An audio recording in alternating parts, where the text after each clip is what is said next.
Good. Here's your lesson plan.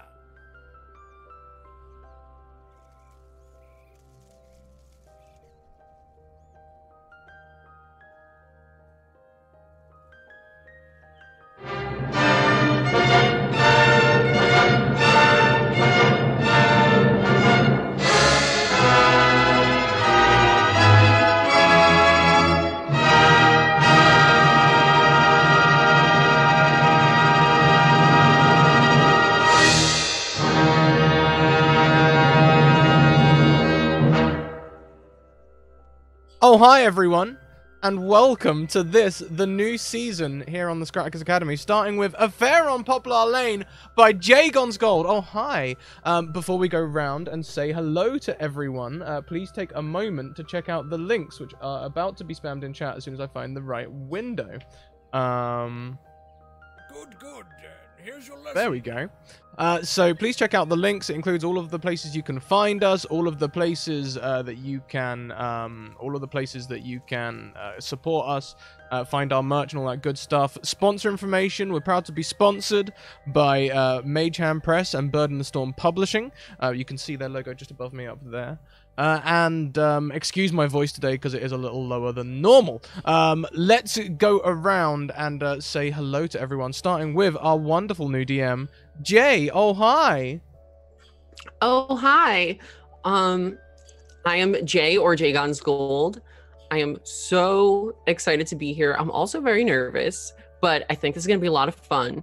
I hope you're all thriving. That's like my new branding, so get used to it. I hope you're all thriving. And yeah, I'm super excited to get this game kicked off. Super excited too. Let's go anti-clockwise around the screen and go next to Ascension Matt. Oh, hi, Matt. Hello. My name is Matt.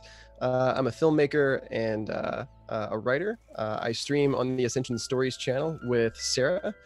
We co-stream. We play a lot of video games, Final Fantasy XIV, but we play Dungeons and Dragons and other kinds of tabletop role-playing games once a week.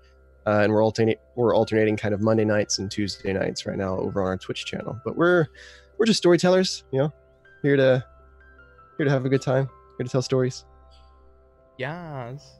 Yeah, I was very tempted yesterday, I think, to actually download Final Fantasy XIV myself. Then I remembered I have absolutely no time.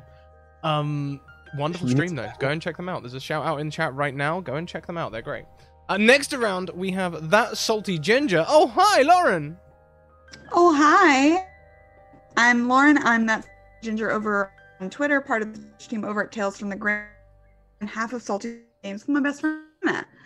I'm super excited about this them, but looking forward to it. I think that might have been my internet breaking up for a second there. Was that me?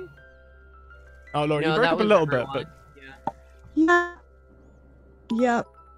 Fun. fun as always. And Lauren, congratulations. You are the first to receive an advantage from Kentucky Hawkeye.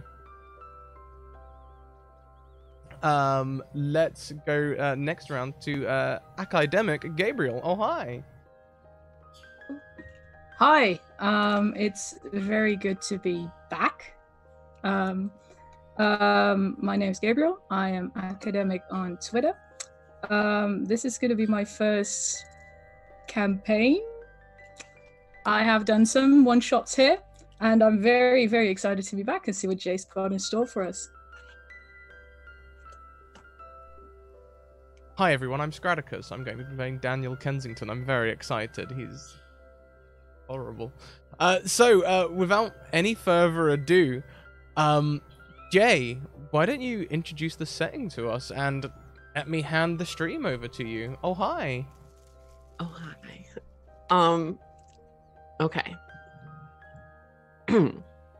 Welcome to Poplar Lane, a wealthy neighborhood in suburban Pennsylvania. Known for its excellent school district, strict lawn maintenance policies, and extravagant community cookouts, it should be no surprise that the lane is populated only by the most unhinged of personalities. It started as a normal afternoon on the lane. The poplars lining the street rose as verdant and green pillars in the late summer sun, casting long shadows upon the newly renovated colonial homes. Mrs. Robinson, the elderly woman at the end of the street, was in her living room having her feet rubbed by the mysterious young man that recently moved in with her. Sheila Teitel was washing her car in the usual way, sloppily spraying water all over herself, making sure the Goodmans could get a good look as they drove past her. She was desperately clinging onto the hope that they're on the market for a third. Mr. Goodman Esquire and Mr. Goodman Esquire cruised down the lane in their matching purple and yellow convertibles. They stepped out of their cars in their matching black suits, meeting each other on the front doorstep, lifting up their matching black Oakley sunglasses to give each other a peck on the lips. But as their lips met, there was a loud bang a few houses down. Everyone stopped in their tracks. The Romano's dog was mid-shit on the Reese's lawn when it scampered away from the house. Slowly, everyone on the lane made their way outside to investigate what disturbed their peaceful afternoons. Among the onlookers is our cast. If each of you could go around and describe your characters as they step out of their homes to observe what just happened at the Reese house. I guess we can go around starting with who's first. I guess, well, for Zoom, it starts with James Hanley. If you could please describe yourself and your appearance as you exit your house to investigate the scene. Well, the front door to one of the more modest homes on Poplar Lane opens, and out steps a 6'1", rather, I would say, burly-looking guy. He is, I'm trying to do a visual here. He is blonde, scars on his face, got glasses on, but he looks more, I would say, more Margaritaville than Yakuza in that sense. Good. He looks disturbed, to say the least, more annoyed really, as he was busy with sound work, and that noise was very, very poorly timed for him. Awesome. We can move around to Benjamin Jackson. So Benjamin would be kind of more just shuffling out of the house in some sweatpants, no socks or shoes, probably no shirt on, but just like a comfy jacket. Keeps the house cold, but doesn't want to take too much time on the getting who's he getting dressed for.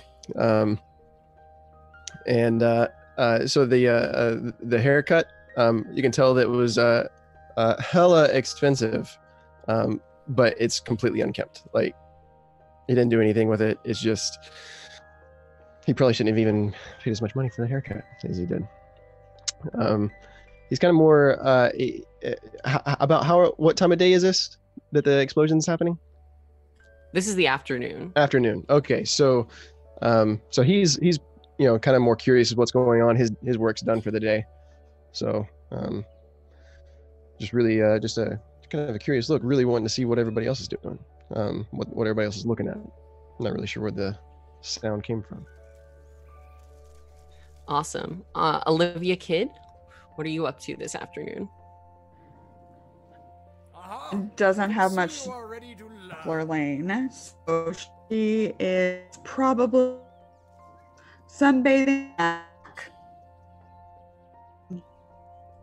and would kind of lazy put that and more than curiosity make her way where all the noise is coming from.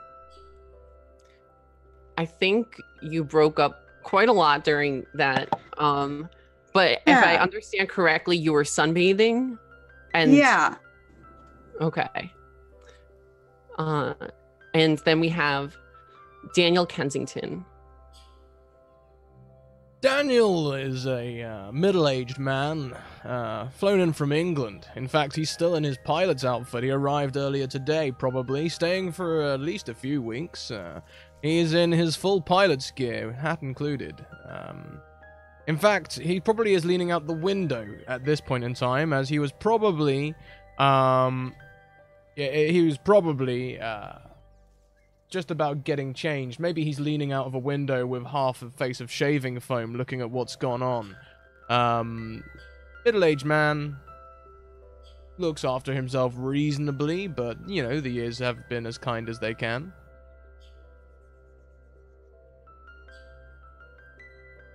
As Good, as you all Here's your lesson. gather around the house, everyone's keeping their distance. No one's stepping onto the lawn or anything like that. But you definitely hear whispers among everyone, and pretty much people are trying to determine who's going to be the one that has the guts to go up and ring the doorbell to find out what's going on in there. Do any of you guys participate in this conversation?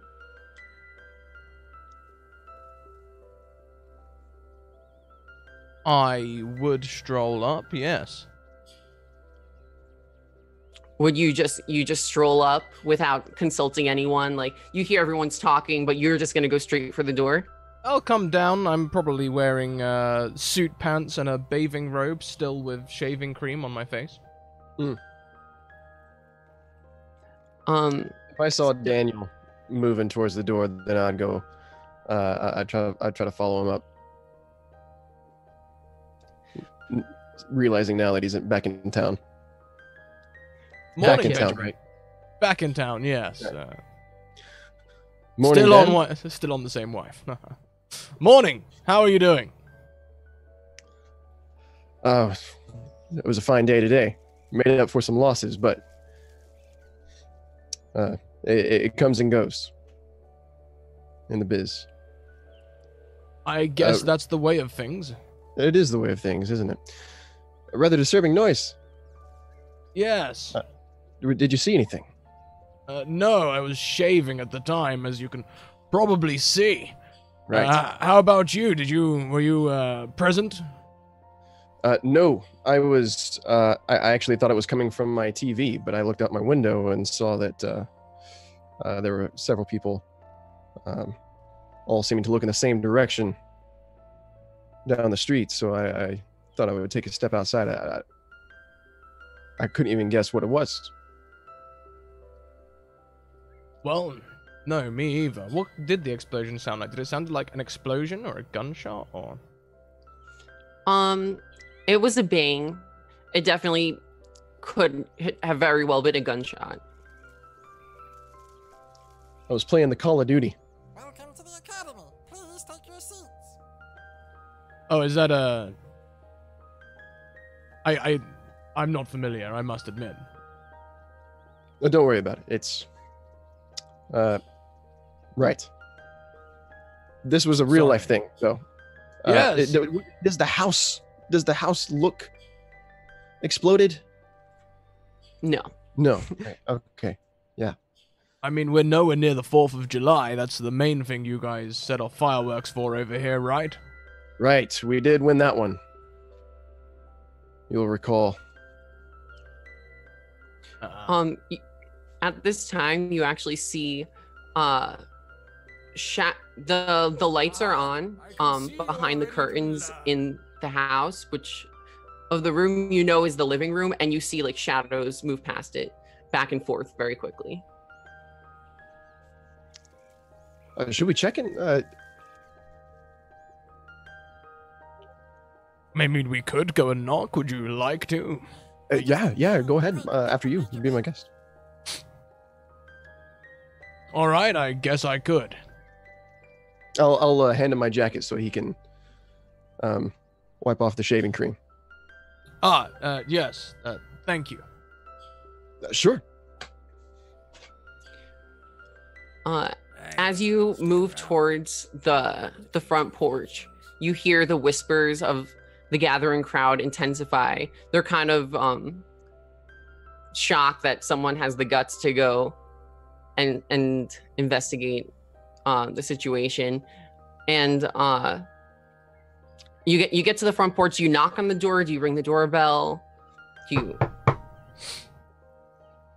Firm knock says a thing about a man. You hear a man's voice who is Peter Reese, and he sounds very distressed. He says, "Go away, Go away now. We heard a loud noise, Peter. Is everything okay in there? We'll be okay. We'll be fine. We just need privacy. The ambulance is coming. Please make sure that no one else is on the driveway. If I turn around and look and see how many people's on the driveway, about There's a lot of people. how much in the like the neighborhood is there on the driveway? Okay. Yeah, they're all moving in now. Now that you've kind of like broken the barrier surrounding the house, now they're all starting to like close in and they're creeping in towards the front door. I say, Peter, do you need anyone who knows first aid? No. We need space right now. We need space. We need to make space for the ambulance. Turn back to Benjamin. They say they've called an ambulance. It seems someone's injured, but they don't seem to want anyone who knows first aid. They just want privacy. Probably best for it. We would don't want to get involved in any lawsuits. You don't have to strain your ears to hear that from the top of the stairs inside the house, like from the second floor, you hear the Reese's daughter crying. She's like wailing, she's screaming, and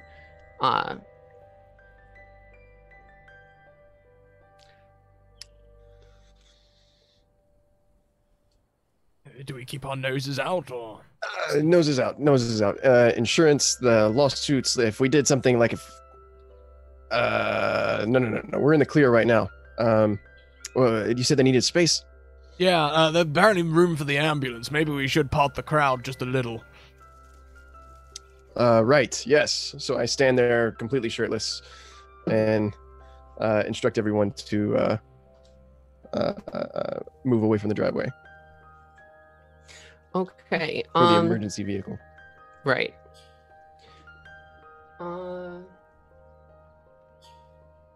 Could you so like are you just trying to like encourage them, like telling them, like, or are you like gathering them together to like push them out? Let's take a look at some interpersonal skills. So we're right now you'd probably be wanting to look at general abilities. Ah, right. So I'm not flirting everybody away. No. That's good. Yeah. That's good. Yes. You know what? I'm just gonna go out there and say you managed to get them all to back off. You know, it's fine. We don't need to roll for this. You get them off the driveway, and you see you spot James, who seems to be keeping his distance right now,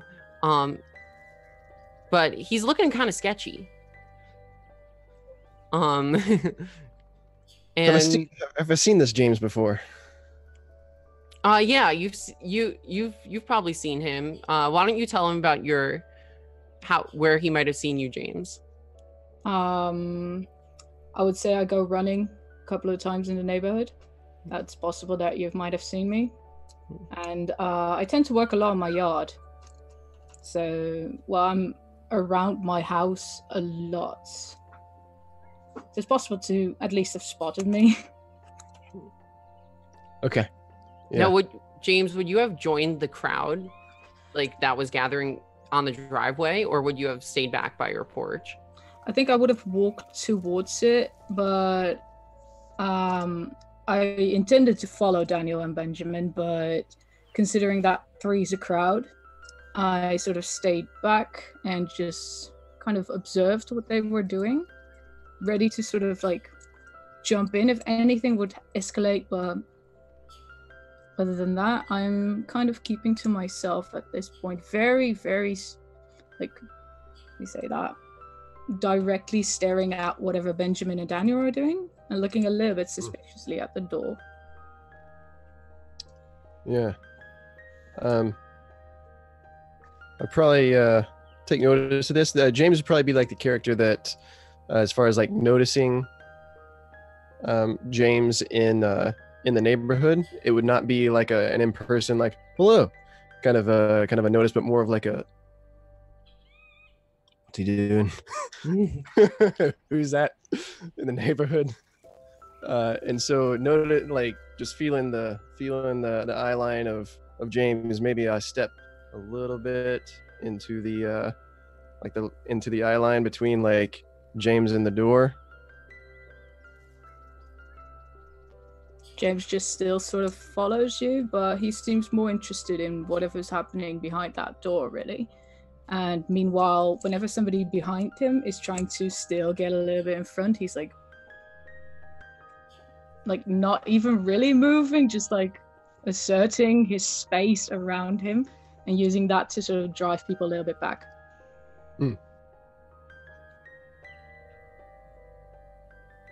So, as the three of you clear the driveway, in the distance you hear the sirens of the emergency vehicles. They all pull up. There's about 3 of them, and well, there's one ambulance and there's 2 police cars, and they all pull up and they run towards the house. The door opens for them. They're allowed in, and the officers from the other police vehicle are instructing everyone to return to their homes and to leave the scene, and they're setting up a perimeter.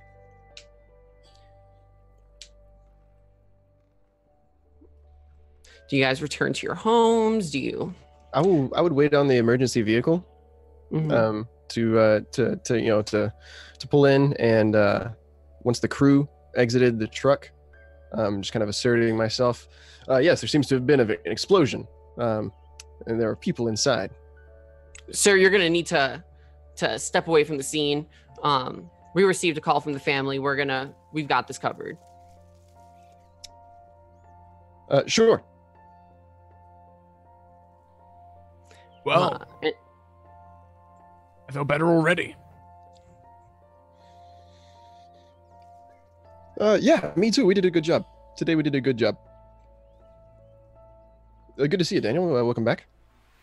I'll just kind of look back at the house just...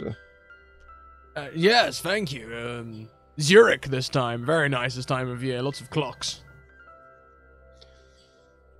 Clocks. Clocks and chocolate. Main things you get in Zurich, Switzerland. Yes, very... Clocks. How have things been? Good. Bit of a dry spell, as it goes, but maybe this weekend, you know? Right. How long are you here for? It could be a few weeks. We are not chartered for another flight for a little while. You know how it is on these small airlines, or... I mean, if you could call it an airline, you can't really put one plane in a line. But, I'm landed for a while. Okay, that's good. It's... it's good that you're flying again.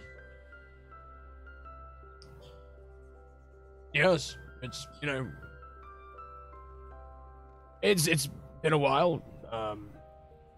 Nice to get back beyond the old wings, you know? Driving the old Mercedes around, it's not quite the same. Yeah, I know the feeling. I know exactly what you mean. I'll clap him on the back. Hey, you have any more of that brandy? I always keep a good stock, Benji, you know that. It'd be good to catch up. Also, duty-free, I might have got my hands on a few cigars. Yes.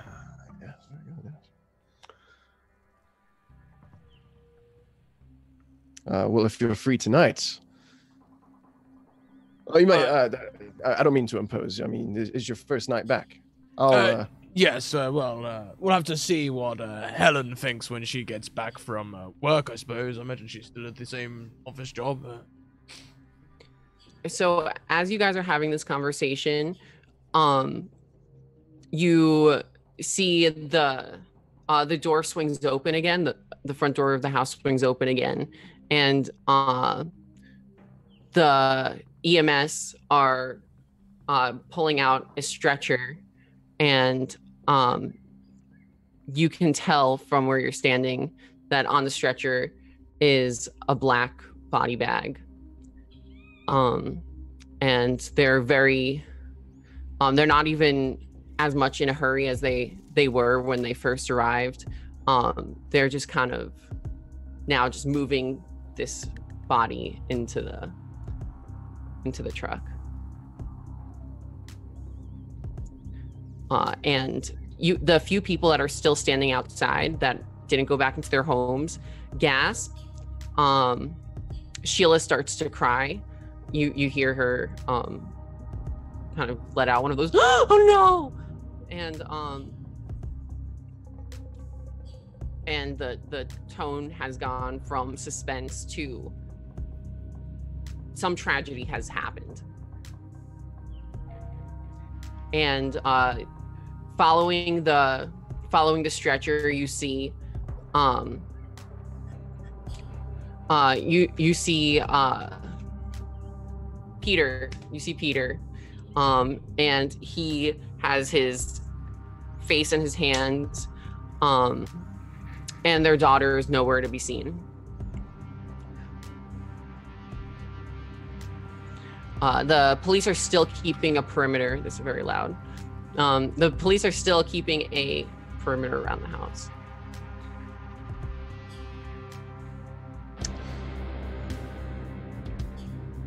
I say. Looks ruddy serious. Is that a dead person inside the... Well, I mean, I can't say for sure, but having not really been around that sort of thing, but black bag on a stretcher. Certainly You notice? That's what they have. That's what they always have in the crime shows. Whenever somebody died. I bet. You see that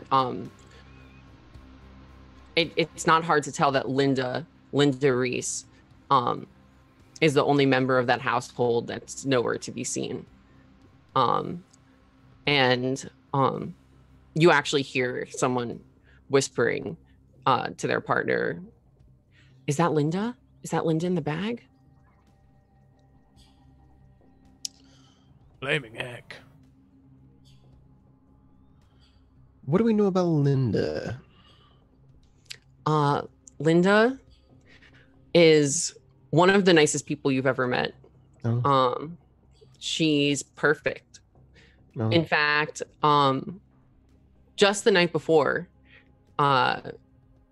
she threw a giant party for her husband. Let's actually take a step back to revisit that party.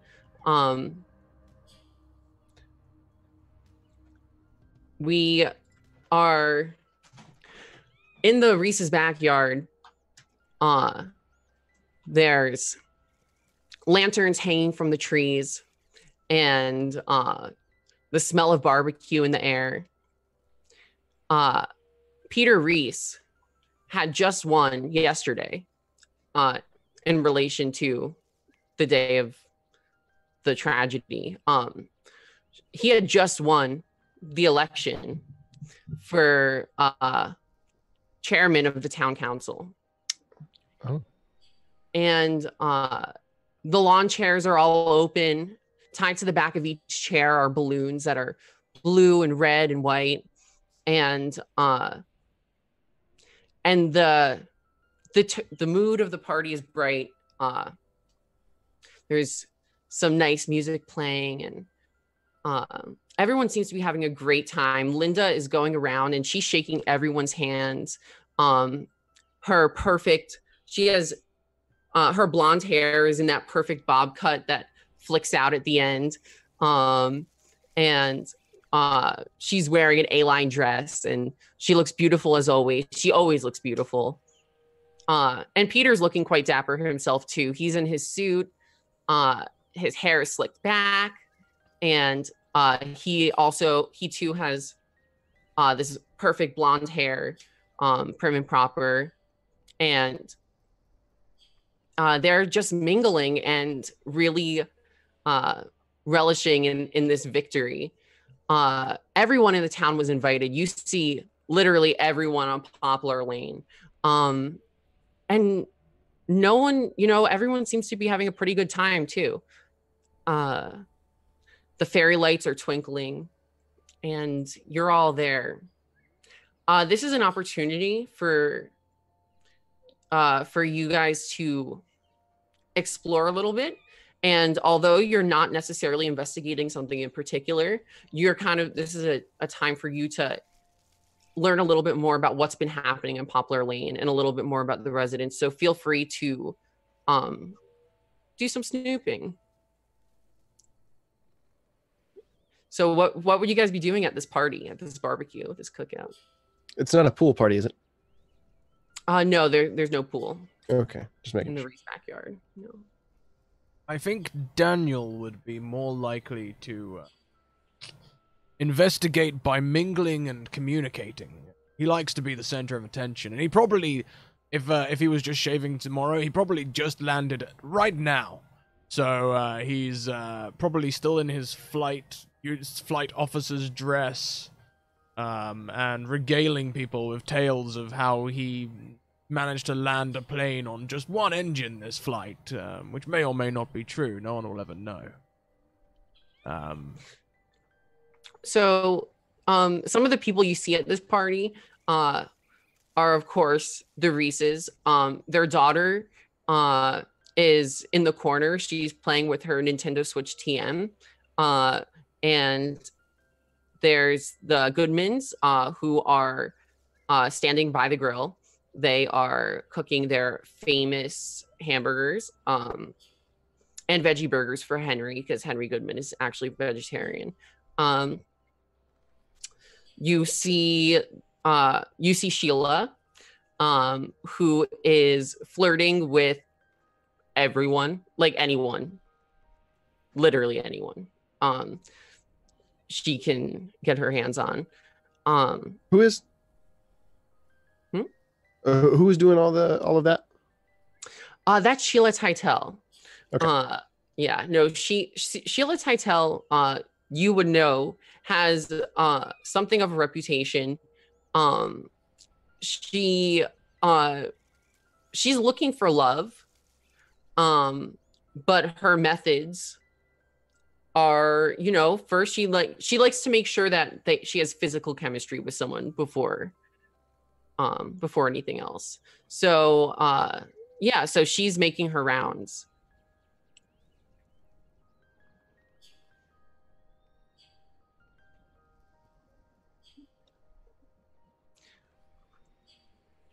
You could you do notice that Mrs. Robinson is not there, the elderly woman, although the young man that recently moved in with her is. And he's kind of just sitting by himself having a beer. I feel like James is sort of following Linda around, just because he feels that he's not the best social person, so he's kind of like orbiting around Linda, trying not to disturb her, but also trying to claim a little bit of her attention whenever it's socially acceptable, because he doesn't really dare to talk to anybody else. Looks like we got a new friend. She actually turns towards you. She goes, "James, how are you doing tonight? Thank you so much for coming out." Yeah, I'm good. It's getting better. It is good. I'm so glad to hear that. Aren't you so excited for Peter? He's worked so hard for this. Yeah, he did pretty well, didn't he? Like, yeah, he did well. I'm happy for you guys. And thank you so much for your vote. It really meant the world to us. I mean, like, he's got you, and I know how you are, and I know by proxy how Peter is. So, oh, you're too sweet. Did you have anything to eat yet? I saw something, but there were people around the table, so I didn't really. I'll get something when there's time place. Oh, you know the Goodmans are famous for their burgers. You have to have one before leaving tonight. I'm gonna try. If it's your recommendation, I'm gonna try. What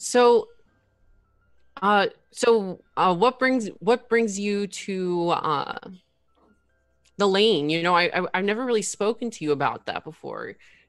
I've noticed that you've been here for a little while now, and I've never really seen.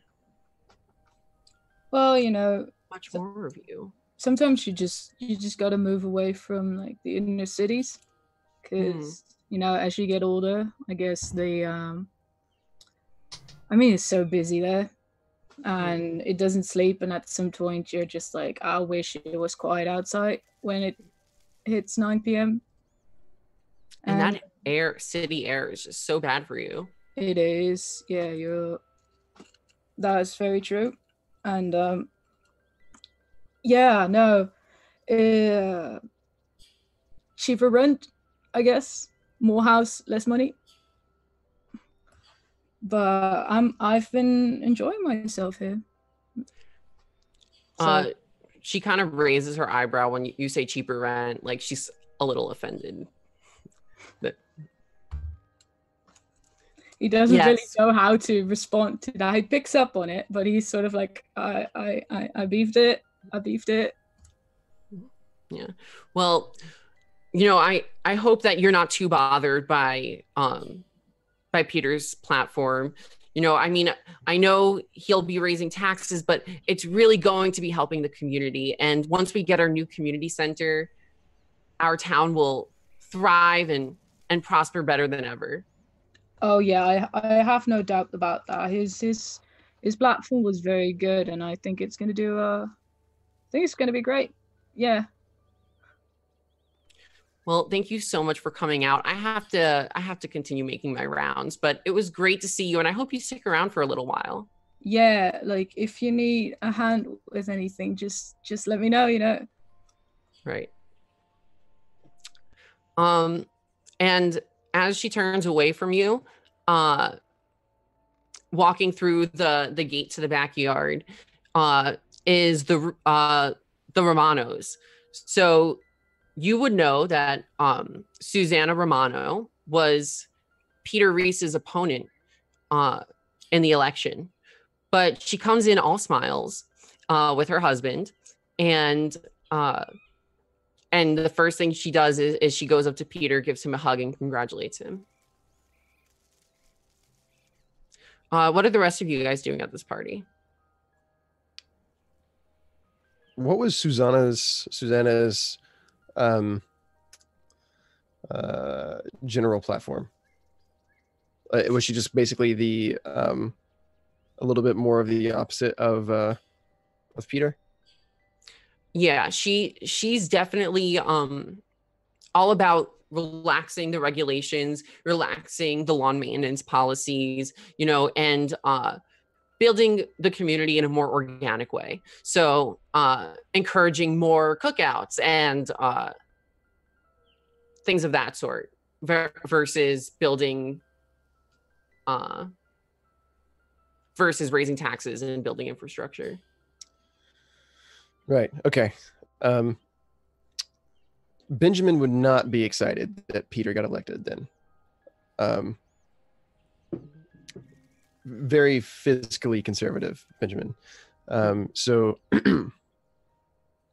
that Peter got elected, this is more of a kind of a bitter party, bitter celebration for Benjamin.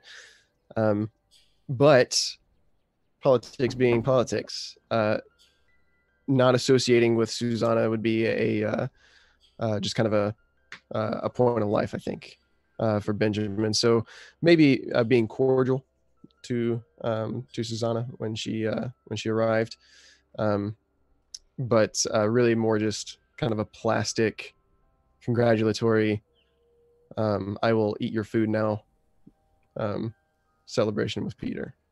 Mm.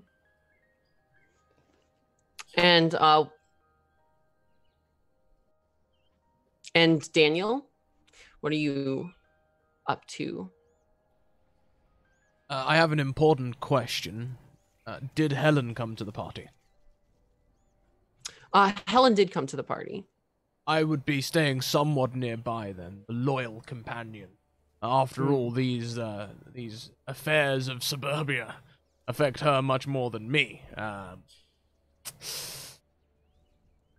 I imagine she probably would have been more for Peter's side of things. That proper lawn maintenance is high on her agenda. So I will be mostly listening, boasting when I can, and yeah, when the Romanas arrive, I don't really have any strong feelings either way. I'll shake their hand and say hello like anyone else.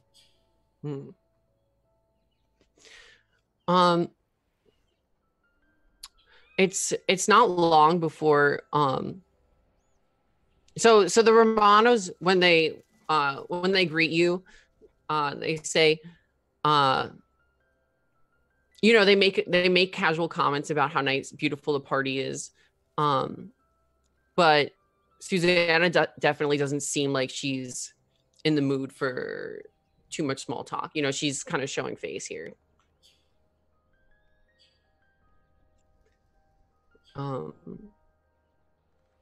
So eventually the caterers arrive, and the Goodmans kind of like give each other a look, and then they close the grill, and they walk away from it because they're probably a little salty that they got catering in addition to their exquisite grilling. They're a little bummed out, and they go and they sit by like the makeshift. There's like a little makeshift bar, just really a lawn table with a whole bunch of different drinks and materials to make mixed drinks laid out upon it. And he goes up there, or the two of them go up to that table, and they start making some cocktail, and then sit down by the mysterious young man who, you know, has been living with the Mrs. Robinson. I would probably go to the bar then. I think I would too. Do we know the Goodmans by name? Yeah, you've definitely talked to them before at prior barbecues and cookouts. You know, most of the people at this party you've at least had casual small talk with. You might not know intimately, but everyone at least knows each other by face and name, or at least most people do. And what were their names? What are the names? Henry Goodman and Lawrence Goodman. Excellent. Daniel will always address them wrongly. He may be doing it on purpose. But I'll Henry, Lawrence, and Benji as well. Welcome. How's everyone doing? Henry is the first to greet you, and he seems very excited. I am doing so well. How are you? Are you thriving? Are you thriving?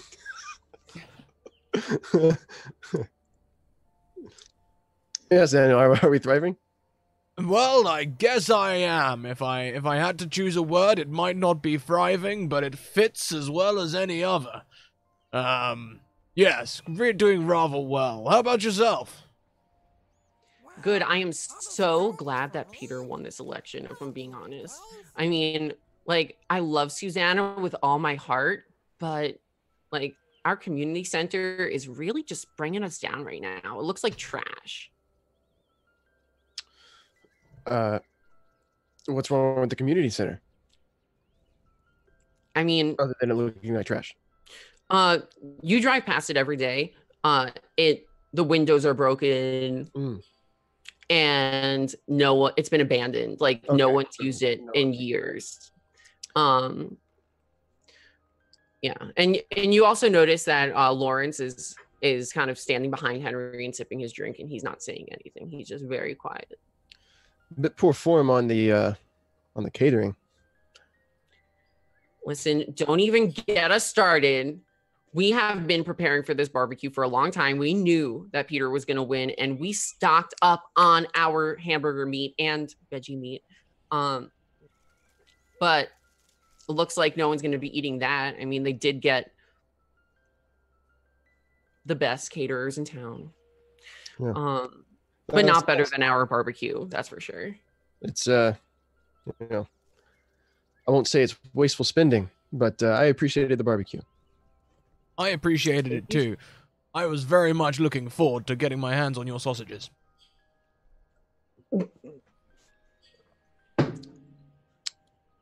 Back in town, Daniel.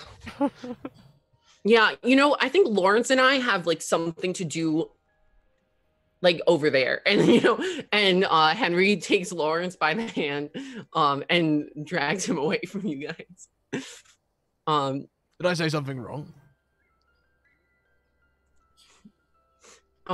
You smell, as you look around for approval, you smell burning coming from the grill.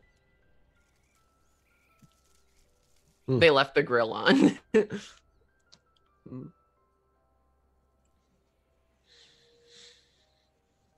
Should we, can you smell that? Mm-hmm. As I pour myself a drink. Think we should do something like turn it off or... Oh, didn't they head over to turn it off, or? Nope, they just walked away. Oh, they just walked away. Yeah, someone should.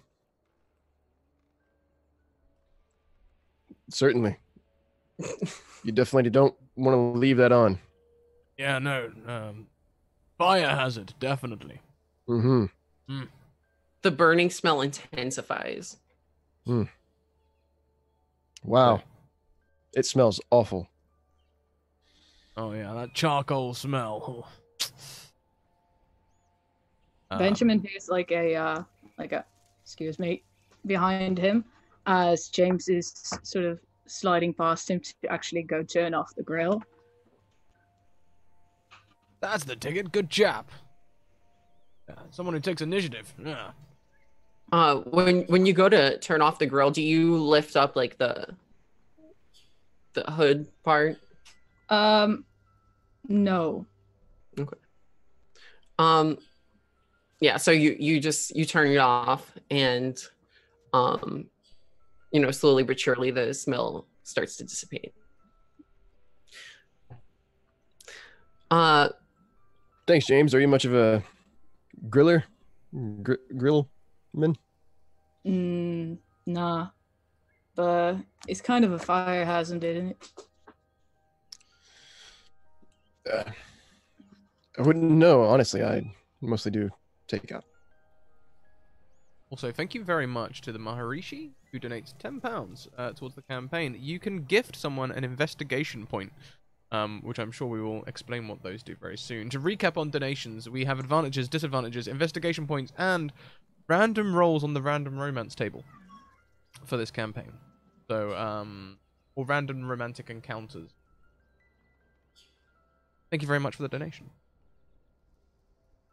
I'm not one for barbecues much myself, I must admit.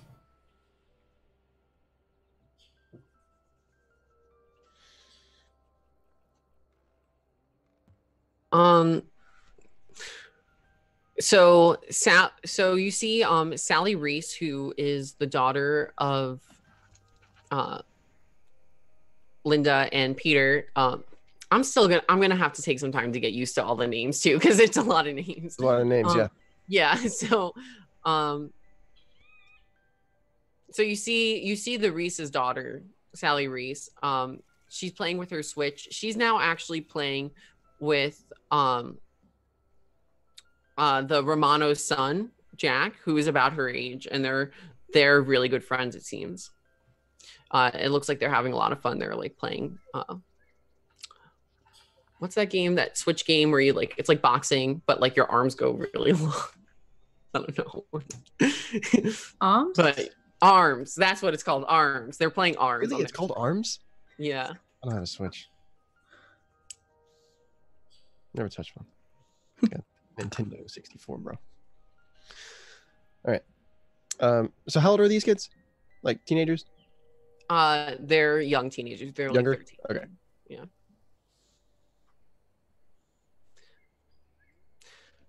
But and the party starts to wind down a little bit.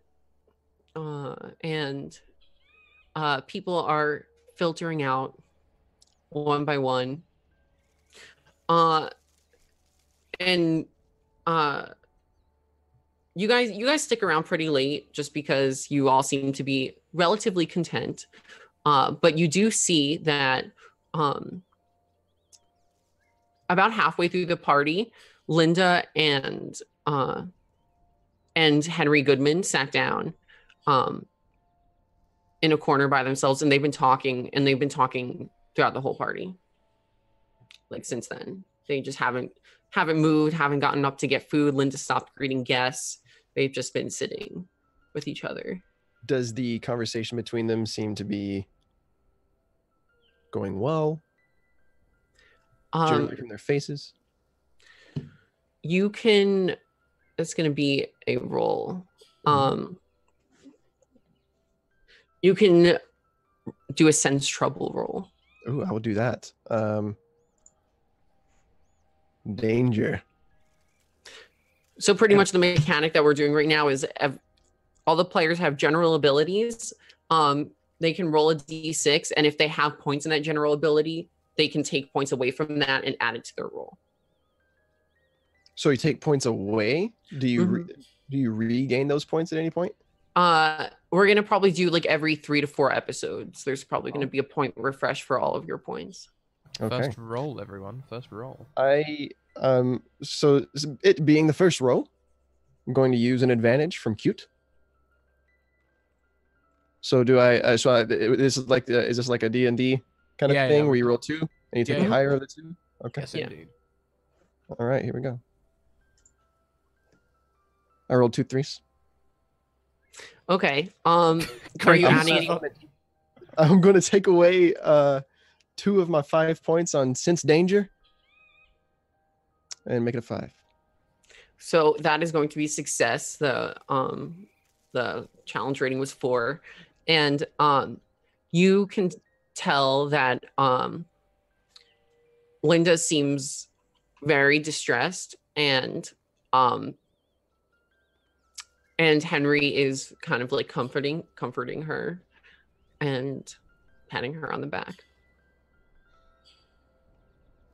But she's like holding it together very well. Right. I'll approach. Linda, Henry, you guys doing okay? Can I get you anything? Bring you a couple of drinks? Benjamin, now's not a great time for Linda. If you wouldn't mind just giving her some space. Oh, yeah, sure. And please don't draw any attention. Oh, of course not. Okay. You sure you don't need anything like drinks or?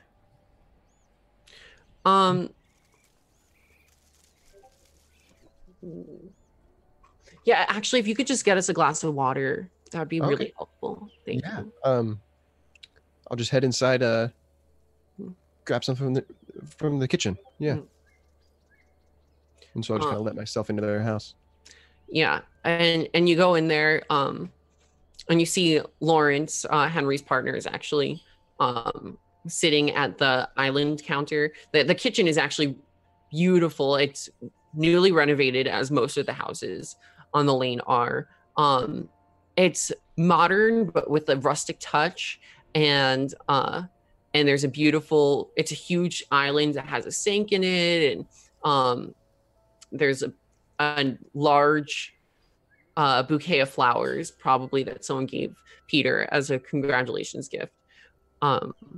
And Lawrence is sitting at the island, and he's sipping on some hard alcohol, and he's just kind of like staring at the flowers. And Lawrence, you all right? yeah, I'm fine.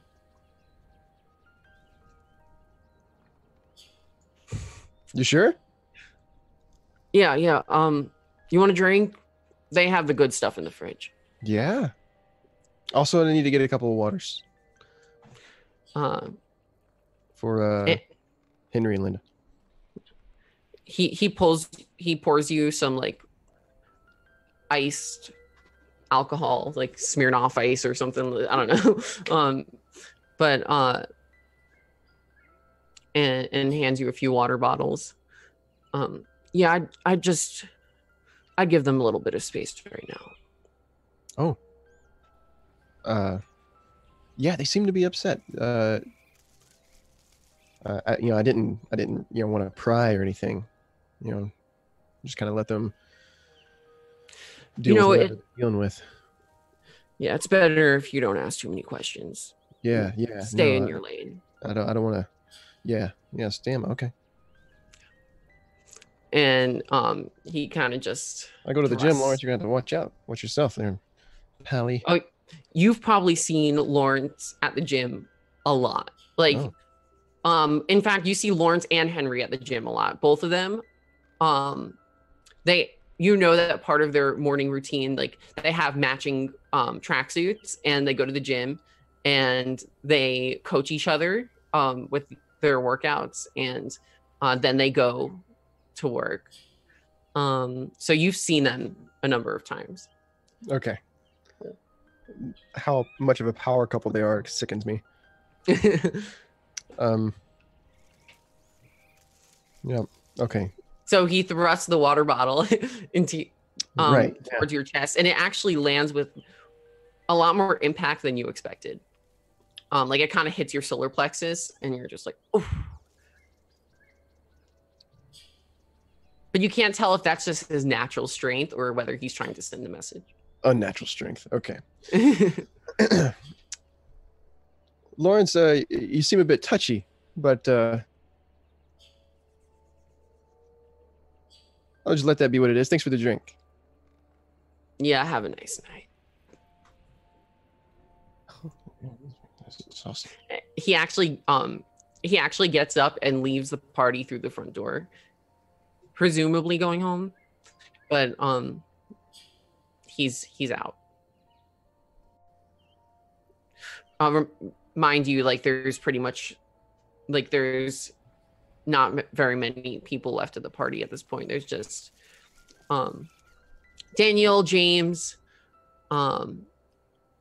presumably Liv, and and the other Goodman. Peter at this point is he actually went off for a little bit. He wanted to go talk to Susanna in private. So still at the bar, I guess, with James, Benjamin, over to Linda, and then back inside. And James, has something happened while I've been away? There seems to be some sort of weird air of, I don't know, hostility. James sort of looks back at Linda and back at the kitchen door, following Benjamin's sort of trail. No, I don't really get into that stuff, but I don't know, this is weird. She's not been particularly out of it lately. So Right, I mean, I'm not an expert, but I'm fairly sure with the speed of that exchange that Benjamin was given quite short shrift. You know what I mean? Definitely.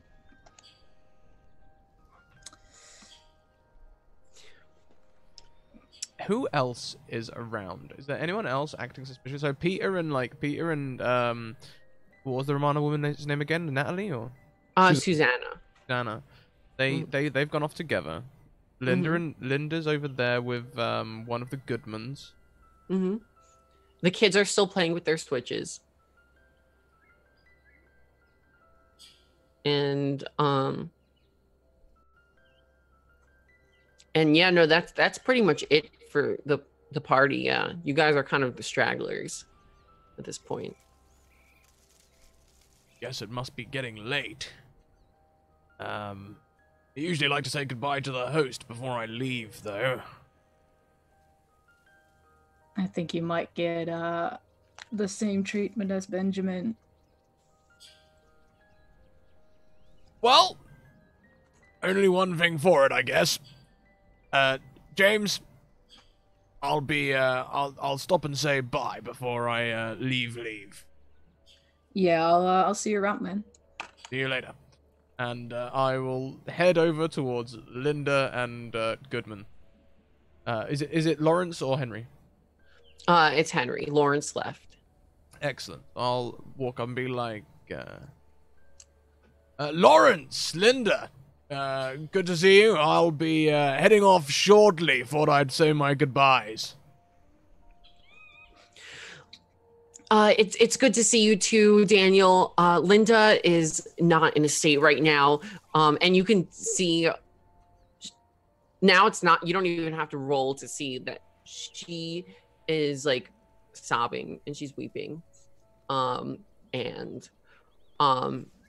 she actually pulled like a branch off a tree, and she's like kind of like tearing the leaves and like which is unusual for her because she prides herself on her gardening. She does all of the gardening for her house, and her backyard is incredibly well manicured. There's flower bushes everywhere. It's all like curated and sorted by color, and here she is like breaking branches off her tree. Say, Linda does look kind of out of sorts. Looks like wife number 3 before everything went downhill. I can't relate, but you're being very rude right now. She is clearly not in a good place, and I think she just needs to be surrounded by friends. Right. Well, there's a clear message there, I guess. I will be around. Thank you for your hospitality.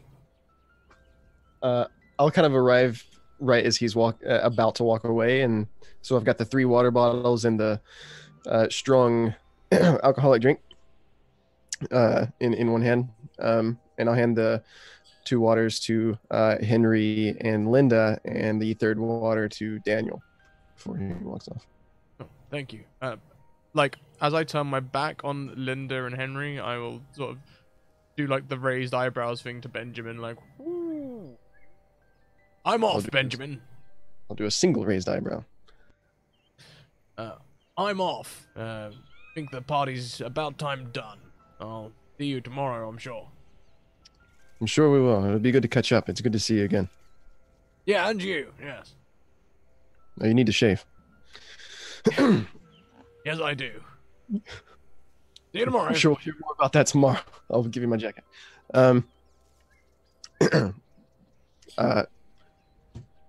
Henry, I'm about to head out as well. Linda, thank you for the hospitality. I saw Lawrence bounce, I think, as well. Henry, well, I'll see you guys at the gym. Yep, see you at the gym. And he's very dismissive. Great. So what are you up to, James? Seeing as Daniel sort of headed off, James has been actually like collecting glasses around, just sort of getting stuff from stuff that needs to be in the kitchen or in the bar. He's kind of collecting it, holding like 6 glasses in one hand and that stuff. Going back and forth into the kitchen until it's sort of empty, and he sees like Benjamin and Daniel heading off, and whilst he is a little bit nervous about it, he just sort of like approaches Linda and just goes like, Linda? And she actually does turn to look at you, and her makeup is a mess. Are you okay? I don't know, James. I put everything in in your dishwasher. So Thank you so much. And and at that point she realizes of the scene she's making. And so she stands up and she kind of like brushes herself off a little bit and does that situation. And starts going around and collecting dishes and that kind of thing. He sort of like walks after her, but just to sort of say like, I'm gonna go home, but if you need anything, you know, anytime, you know. I appreciate that so much, James. I've always felt like I can trust you. Yeah, you know you can. You know, don't worry about that. Like, and ashamedly she kind of like turns her head and then scurries inside with her dishes. So go wash them.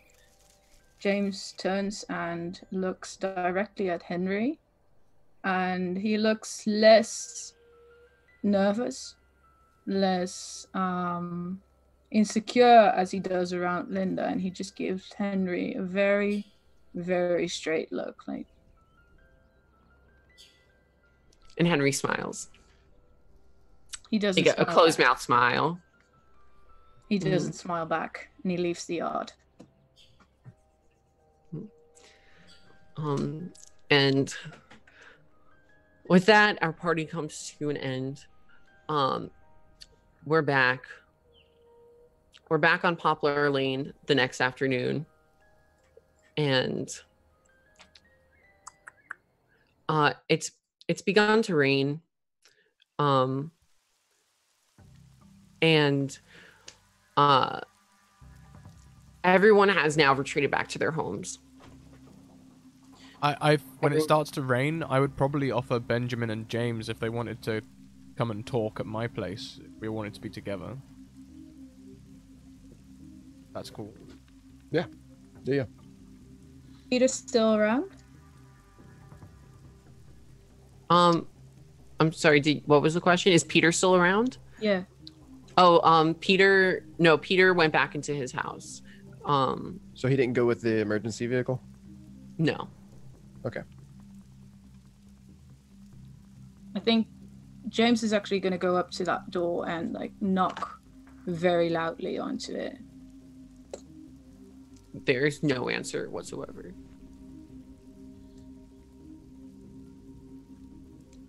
You see, from the back, he seems sort of like.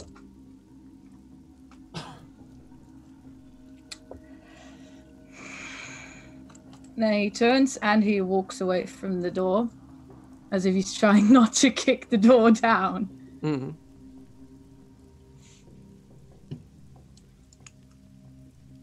Wait. I'm sorry. I'm a little unclear. Are you trying to kick the door down? No, he's not. He looks okay. like he really wants to, but he's not. Okay.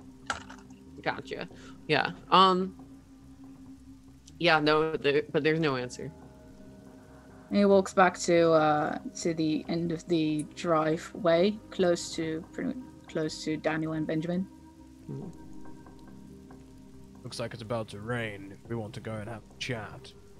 Party definitely seemed off yesterday to me. And I do have that good brandy. Brandy sounds nice right about now. I'll have a water, but sure. I've never seen a dead person before. Only once on that flight to New York, but wasn't like this. What happened on the flight to New York? Someone had asthma attack. Wasn't a doctor on board. Long story, but Well, what'd you do? well, we'd got someone to do first aid and tried to get them back, but by the time we landed, there was nothing else for it. Lots of paperwork. That's what I did. I told you. Well, did you just fly? Like. Well, I can't very well stop. Well, there was a dead person. Okay, I don't know. You want me to do? Raid another 30? Stop. I don't know. Is that like... We had to make an emergency landing next to closest airport.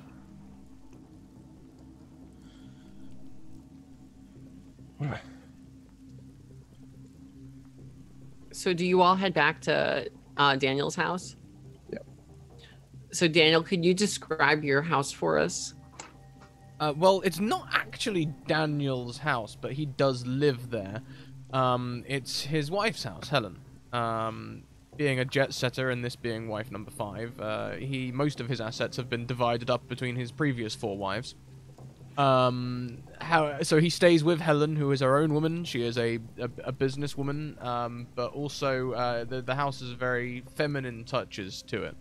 I wouldn't go so far as to say it's chintzy, but it maybe isn't the English decor you might have expected from his booming personality. However, there is a nice area out the back on the sort of like a patio area, which is roofed with chairs, and he's managed to set up a little drinks cabinet out there that's rather nice.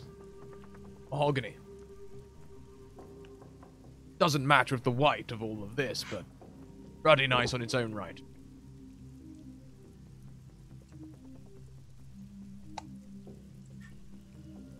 I mean, a strong pour, if you don't mind, Daniel. By all means, yes. No, help yourself. I managed to get another 10 bottles of this on my last trip. Turns out there was a man in Zurich who had a thing for orchids. Nice. A strong pour for myself, indeed.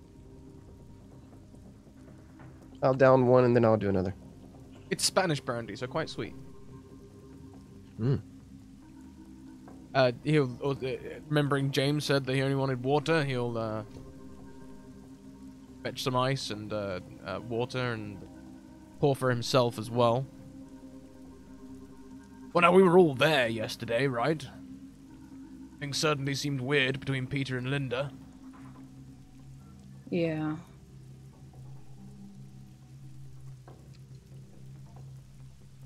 It just seemed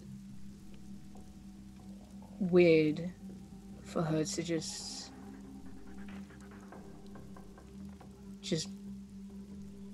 like you saw her. She was not doing well, to say the least. But I don't know, hour before that she was fine, day before that she was fine. I think she would have told me if something was. Do you think Henry upset her? Henry? Yeah,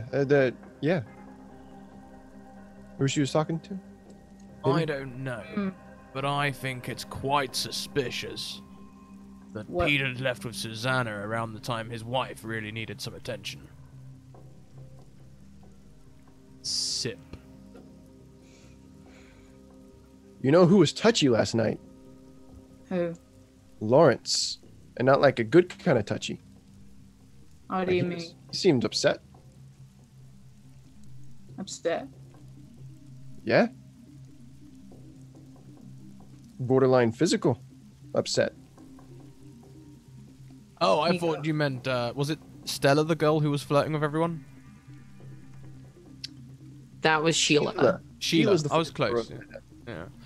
I thought you meant touchy like Sheila was touchy. Different kind of touchy altogether. No, it's the kind that you don't want. Yes, indeed. Why would he be upset enough to suddenly, like... I don't know. I asked him about it, and he said, mind my own business. I mean, he was put out by the catering turning up. Yeah, but sure, like... I mean, we showed him some support in that, you know? You know, I wasn't super happy about the whole Peter situation or whatever. And you know, we supported the Goodmans. I thought you saw it. You were there. I told them I would have enjoyed their sausages. Right. I did. I said that. So what do they have to be upset about? You think Lawrence could have been upset that Henry was seeing to Linda? are Why? different. Aren't they like virtually perfect? On the outside, it seems. Everyone lets their guard down once they've had a little alcohol. Yeah, but I mean, it takes quite the commitment to wear matching training suits.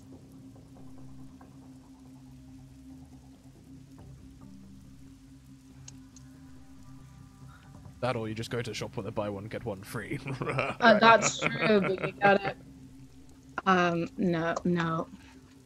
No, I jest, of course. I'm sure they're very expensive. Wouldn't catch me dead down the gym, no offense, Benjamin. No, it's all right. But what? Because did the Goodmans not like Peter winning? I don't know how they voted, but Couldn't say I've spoken to them about it.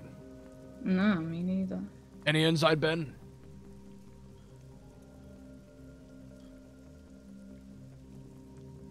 Would I know that, Jay?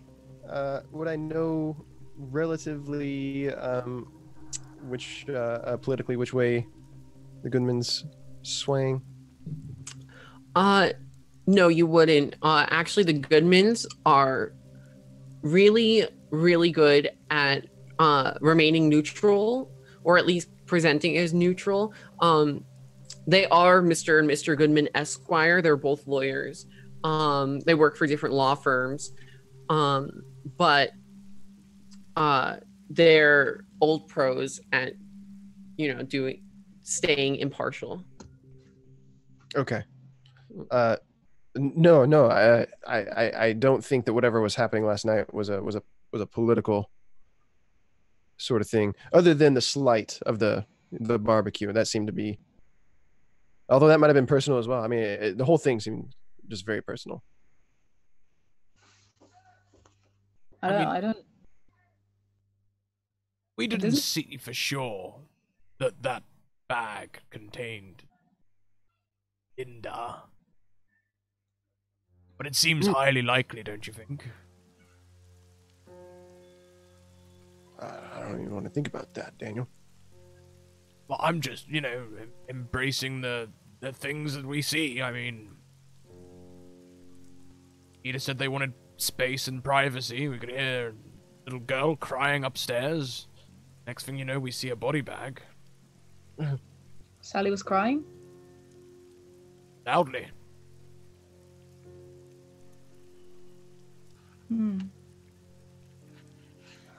They wouldn't answer me when I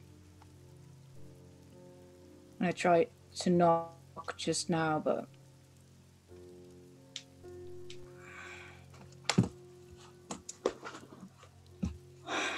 You see past the window, Sheila is running down the street with like her hands covering her face to protect her face from the rain, and she's still in the same clothes as before. She's clearly very distressed, and she runs down towards the Romano house. what the fuck is Sheila doing? I don't know. Running straight to the Romano house. No. You've definitely...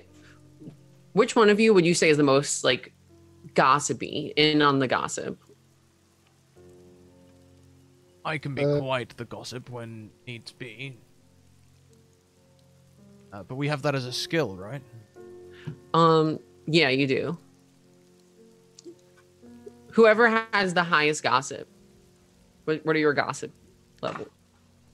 0. 0, 1. Oh, I've lost. Oh, actually, I don't have any gossip at all. No. Okay, so Benjamin, so Benjamin, you would have probably heard a rumor that Sheila has been sleeping with the Romano husband, Susanna's husband. I heard a rumor that Sheila's been sleeping with the Romano boy. I say. Yep. Yep. Spicy stuff. Do you think she's running off to her fuck buddy the second she's if shit goes down? That sounds weird. I don't know. I mean, I'm not feeling particularly like, super like the most sexy right now. Like, Linda might have died, dude. Think about motivations. Sure, a sexual relationship can be fun, but it also gives some sort of protection. Perhaps she feels safe at the Romana house. What could scare Sheila? That's a different question. So you're suggesting this is like a safety fuck? What? Hang on. But I'm not suggesting How do I such get a one of- thing. Isn't he married? Like, Wait, is who married? he means the Romano husband. Yeah. Susanna and what's his name? Patrick. I'm gonna go with Patrick. I forgot what his name was. I can't find it right now. Yeah, I'm gonna write that down. Patrick. I mean, safety fuck, fair enough, but like, I would argue that Susanna's kind of an obstacle in that plan. Well, Benjamin, you're the one who knows the most, rumors. And they think they might be open to extra partners. Maybe she's in on it. Oh, you mean Yeah. Right? I mean, it takes all types to make a village. Right. So, Jay, what do I know about group stuff? You know that that Sheila is really into it. She wants everyone to know, just so that way, like, that door is always open, kind of thing.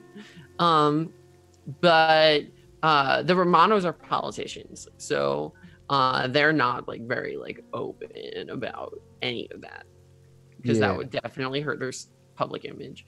And you've actually never seen Sheila with Patrick before, but it's just like a rumor you heard probably from Henry Goodman at some point. Oh. Because Henry Goodman is like notorious for knowing everything about everyone. Jim Cheddar. Okay. I don't think so. I don't think Sheila and Susanna would be on the same page about any of that. Yeah, I think it's kind of a secret thing. Yeah. You didn't hear it from me, that's for sure. I heard it from, like, I keep my nose to myself. Of course, except, Mm-hmm. when appropriate.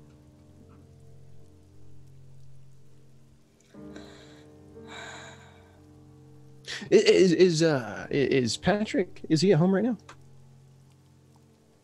You did see Susanna and Patrick go back to their home. With their son too, Jake. Oh. Look, I'm gonna go and quickly finish off shaving. You two enjoy the brandy or water as you see fit. And then maybe we should go and say hello to some people and try and put some pieces of this together. Who do you want to talk to? Because Go straight to Go on. My instinct is, our jolly duo from yesterday, the Goodmans, but I think that you would need a crowbar to pry those two open.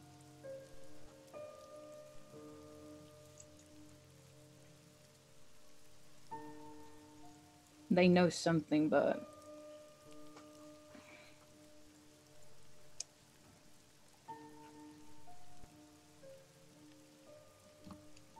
I mean, it's a good lead. We could also just go to the Romano house and just see what the dynamic is like in there. Fair enough. Maybe Susanna's away.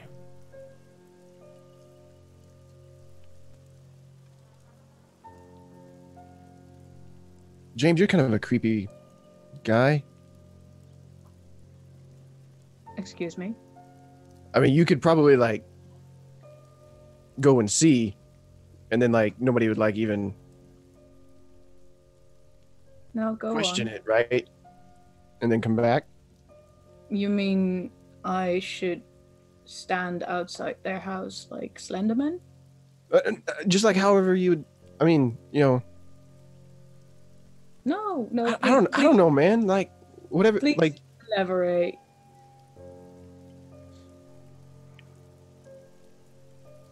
you just seem like you got a sharp eye. I don't think it would be very any more suspicious than usual. I'm just gonna count to 10. Give you that moment to rephrase your proposal, and then I'll consider.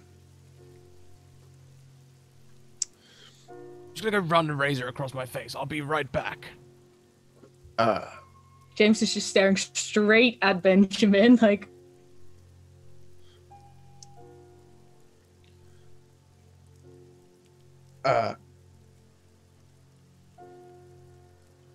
Perhaps instead of me or Daniel going and seeing if Susanna's home, if you went on like a walk like you normally did and just kind of, you know, just took a look, just see if her car's in the driveway, because I don't think anybody would think anything of it. I never go on walks. People would think it was weird. All right, fair enough. It was a close one. Yeah, I guess. Yeah. I need to take a walk anyhow. He sort of gets up from the couch and he puts the water bottle down, or whatever container the water was in, and he stretches. So how are you going about this walk? Like, are you trying to be inconspicuous, or are you trying to like what's your intention? He's gonna, yeah, I think kind of inconspicuous in the sense that he's gonna do try to be as natural as possible, in the sense that he walks through the neighborhood, takes a very like semi-pointed route, but he doesn't just try to look inside the windows of the Romano house. He's sort of like trying to play it off as just, you know what people do when they walk, they see a big window, that stuff. At least I do. So as you start walking, okay, so actually, first of all, can you make an unobtrusiveness roll? Fuck. I have nothing in that roll. That's fine. You can still make the roll. Okay, I'm gonna use an advantage. Yeah. Because how do I do this again with the roll 20?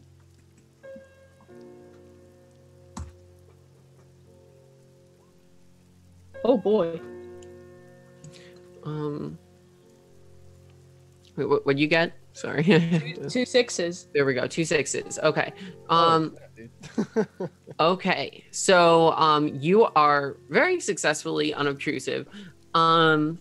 You, as you're walking around the neighborhood, the rain conceals you pretty much. Like it's coming down pretty hard, and you're keeping your head down, and you walk past the Romano house, and you see Edie, not Edie.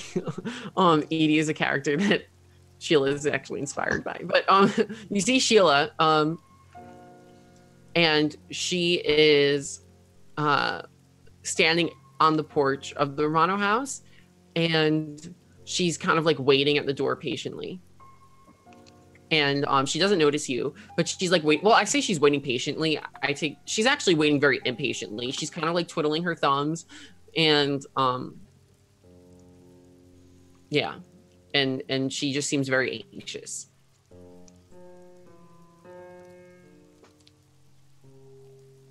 He stops for a second and he hesitates because he could approach her, well, as far as that's possible, but he also, like, if Patrick happens to open the door, he knows he is in a very peculiar situation.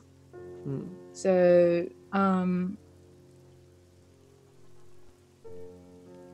now he speaks up. He goes,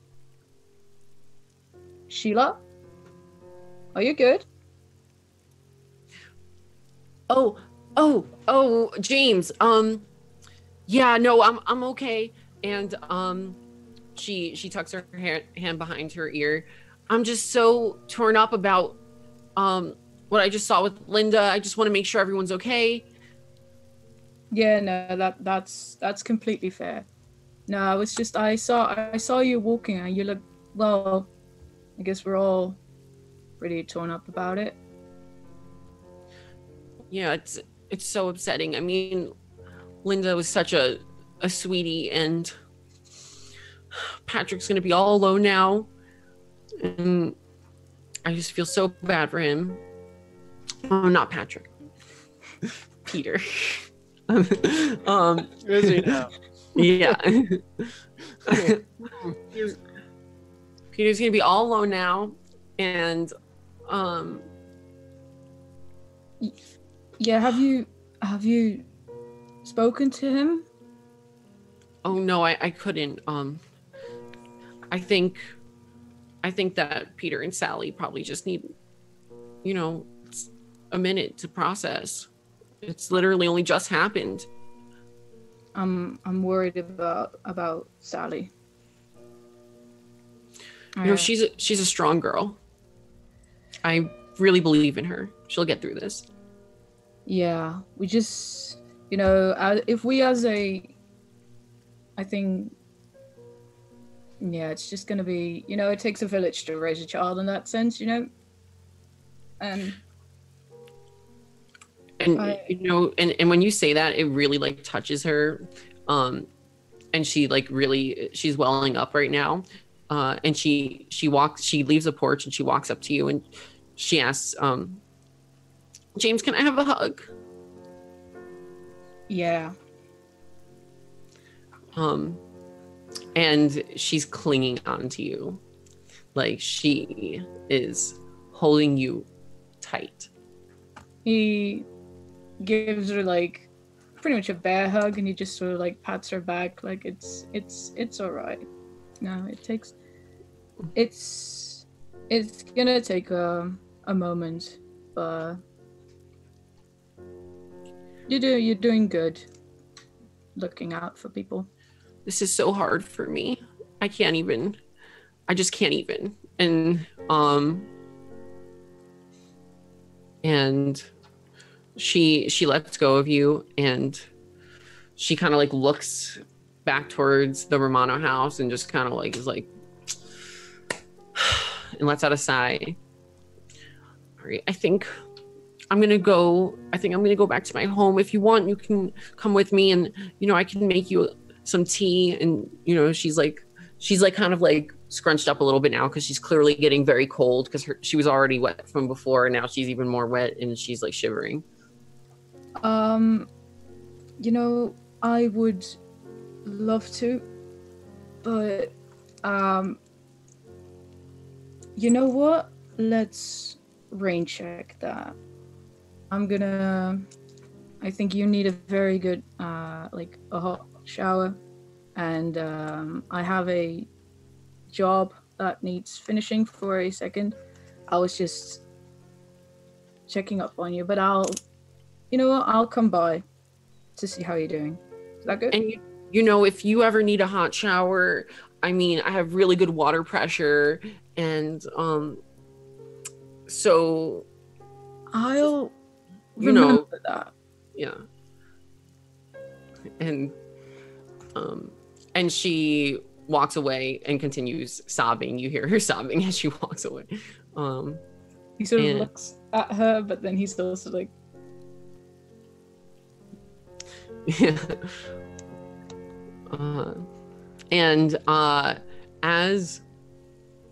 As Edie's walking away, you see the door, the Romana house, the front door like opens a crack, like you see the chain lock and an eye peeking through, and then it closes very abruptly. James is just a little too late to just go, hi. But he lowers his hand and he's like, he realizes how soaked he is, and he just sort of goes, this sucks. So he turns around, he just sort of skulks back to Daniel's house. As you sulk back to Daniel's house, you see one of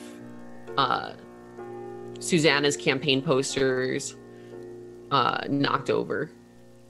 And, it could have just been like a jogger or a dog or something, but it's there. And it looks very sad in the rain. I think, is it like near the sidewalk? Because if it is, then James just sort of like puts it back up. Yeah. And he continues. And and you make your way back to Daniel's house.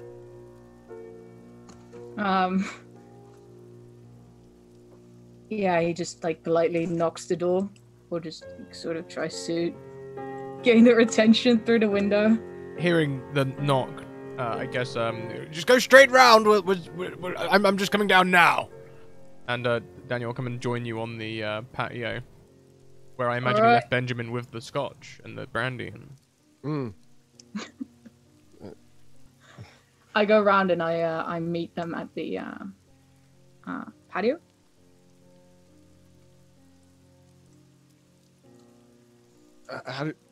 What'd you see? Not much. I say, James, you're soaking wet. Yeah. How was Sheila? Upset. Oh. Probably horny. Oh. Oh.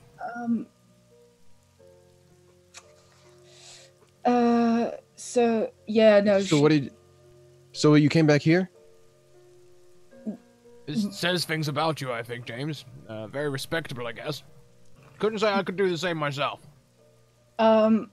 I'm gonna be honest that the aftermath of the murder of one of my friends is not particularly. I keep forgetting about the murder. Oh my god.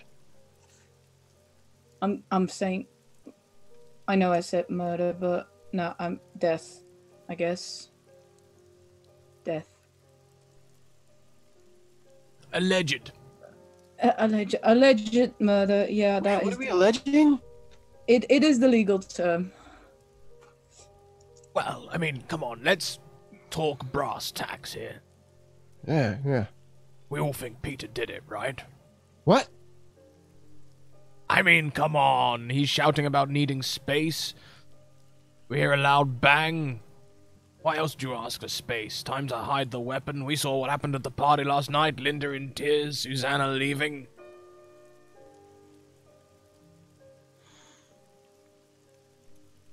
I guess so. I mean, the hard thing with these things is, like, sometimes it is more than that, and sometimes you think it's more than that, and it just ends up being exactly... Sometimes a duck is just a duck.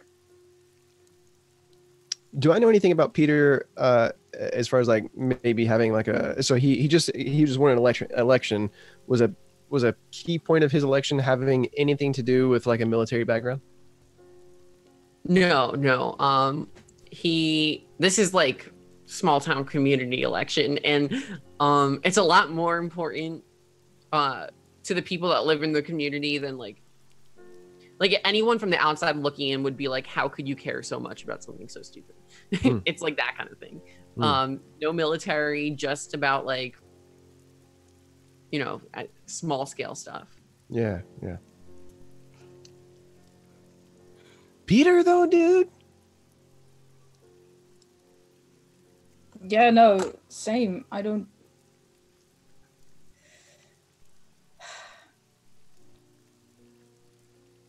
Who else?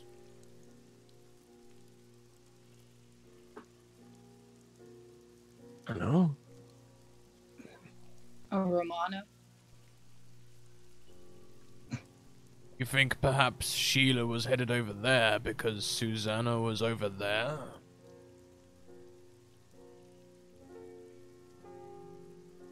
I'm not gonna say yes, but we can put it on the board, I guess. What do you think that? I mean, we don't even know what made the explosion. I would say a gun. A gun? I think so. That's the most likely. What else do you think would? So that's a good question. The local shooting range for marksmanship. I would be there, not super often, not nearly as often as I go to the gym, but been a few times just to keep the rust off. What I've seen, old Peter at the shooting range. No, you haven't seen Peter at the shooting range. You have, you have seen a number of people in town at the shooting range. You've seen Linda, at the shooting range before. She is,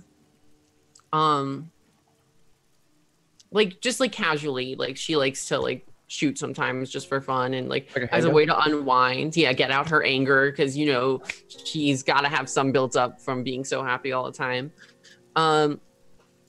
And in fact, that's the story for a lot of people that you see at this range. It's definitely an outlet for a lot of people. You've seen recently, within the last 3 weeks, you've seen the young man that's moved in with Mrs. Robinson at the range. He seems to be really good. He always is on target. Linda, not so much. Linda is kind of a mess. She just is clearly has no idea what she's doing.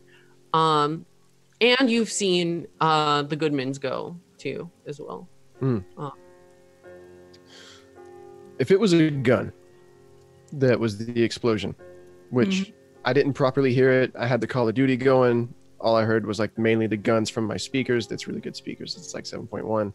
It's I wasn't even convinced that it was anything other than my speakers. They're really badass speakers. I mean, you gotta come over. I mean, probably don't come over, but I mean, just believe me. Just take my word for it. They're really good speakers. Listen, if it was a gun, it wouldn't have been. I don't think it would have been Peter that shot. I don't even think he has a gun. Linda has a gun, but she don't even know how to use it. Linda's a bad shot. Right. Linda's a bad shot, you say? Yeah. She don't she has no idea. I mean, she has a rough idea of how to use the gun, but she's there, not for any kind of marksmanship at the range, at the shooting range. Did either of you guys see the new kid that's taking care of Mrs. Robinson? Is he taking care of her? Not since I've been back, no. I'll ask you. Oh, you saw her last night at the party, though, right? Well, just kind of sitting by himself. Yeah, because Robinson wasn't there, but. Right. I didn't speak to him, did you? No. It's not I care, but what's up with that? Yeah. I say good on her. Oh. Wait, why? Well, I can respect it, being a man pushing 50 and Helen, being significantly younger. Fair play. Isn't he just like the pool boy or something? Still, fair play. I guess so. Yeah. I mean, come on, pool boy, are we not reading between the lines here a little?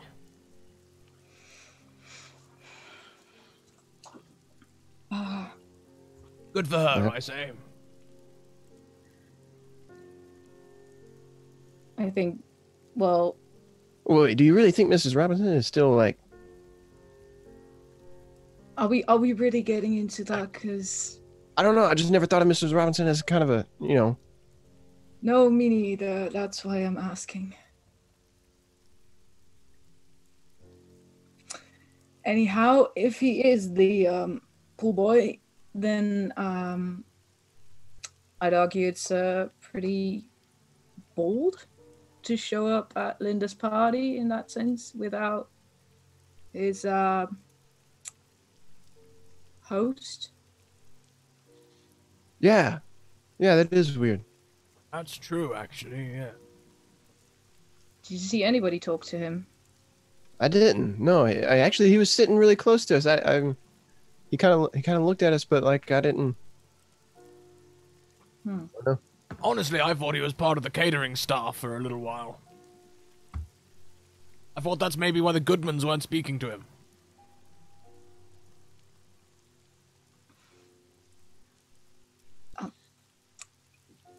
I think.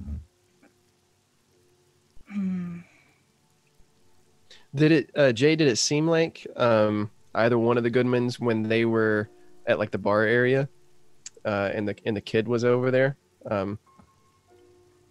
or young man? I call him a kid. Yeah.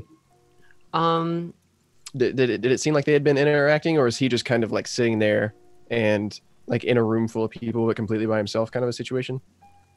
Why don't we make a retrospective? A retrospective sense trouble. Yeah. Okay. I'll do that. And on the rolls, do I add the point before or after the roll? Before. Before. Okay. So it's like, how much do you want to invest in this? Like, how much Right. does it matter I to you? will add 1 to the roll then. Okay. Yeah, a 6 total. Okay. Cool. So, you notice that they were deliberately like not making eye contact with him. Like they would go out of, like they'd almost like skim past him, almost as if it was intentional. No, he was mostly being ignored, I think, by pretty much everybody. Yeah, I don't know much of anything about him.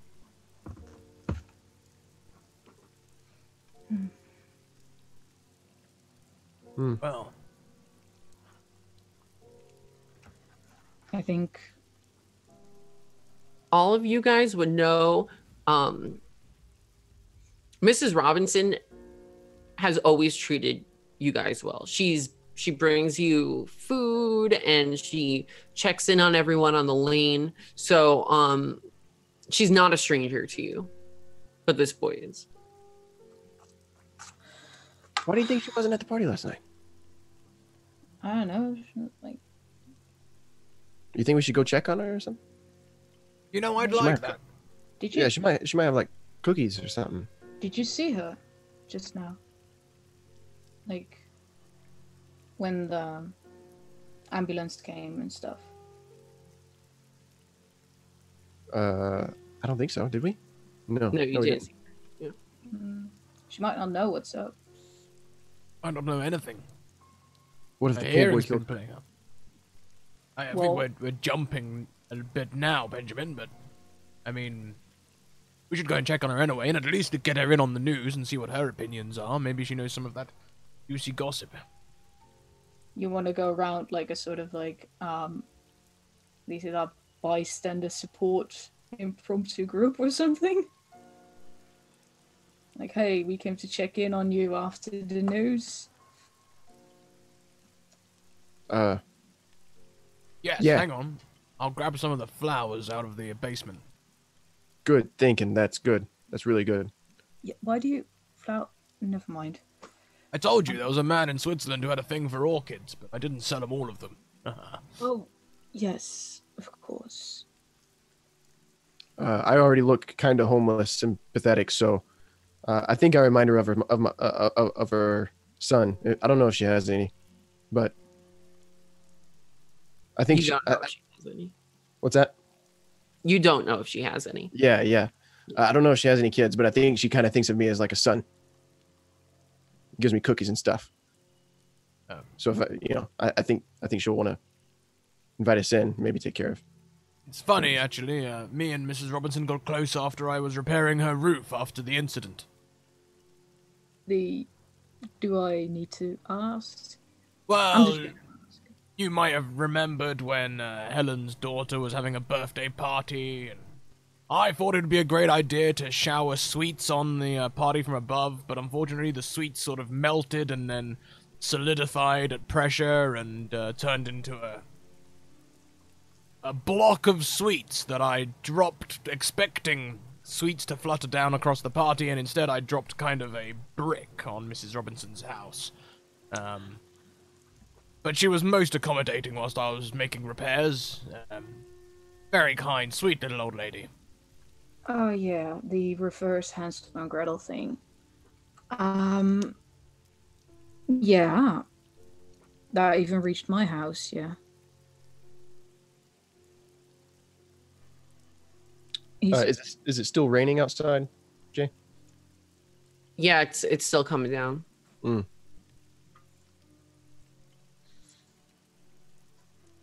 and put a shirt on. I'll do a half zip on the sweater.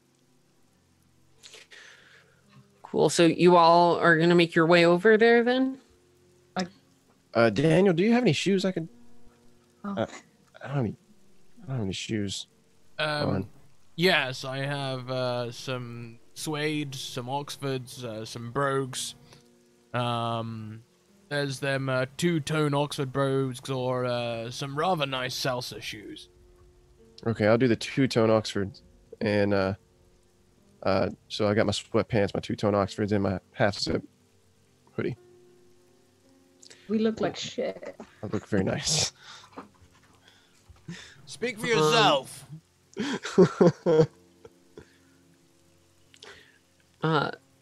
So you all head out, and you're making your way down to the Robinsons' household.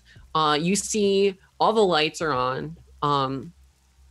Most of the houses are actually looking kind of dark right now. Like you'll see like one person has like their kitchen light on, one person have their bedroom light on, but the Robinsons' house is totally lit.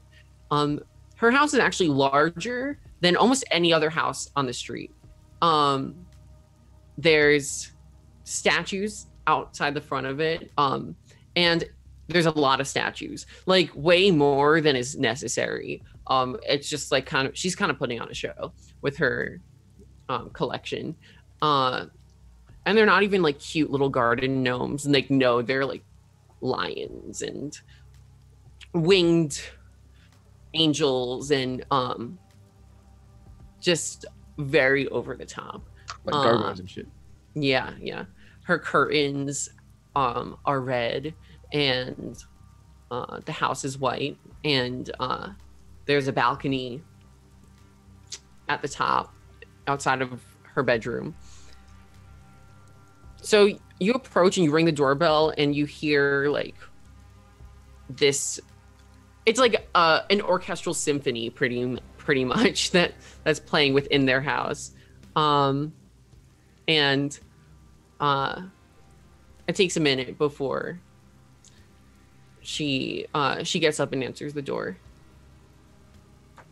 Oh, hello. How are you all doing today?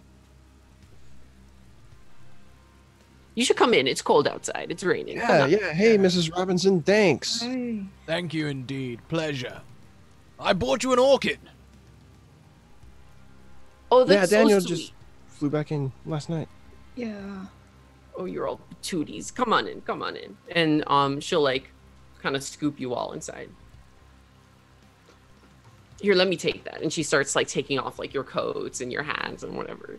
You know, just don't forget to take your shoes off. Okay, yeah, thanks, Mrs. Robinson. Yeah, no problem. Yeah, are you okay? You doing okay? Well, I am just fine, thank you. Okay. Yeah, we were just making sure that This like is the unusual. explosion didn't scare you or anything. There was an explosion. Yeah, down the street. Oh my. Was anyone hurt? Ah, it appears you haven't heard. Yeah. It Oh, happened. well, I need to sit down for this. Perhaps you should. It happened at Peter's place.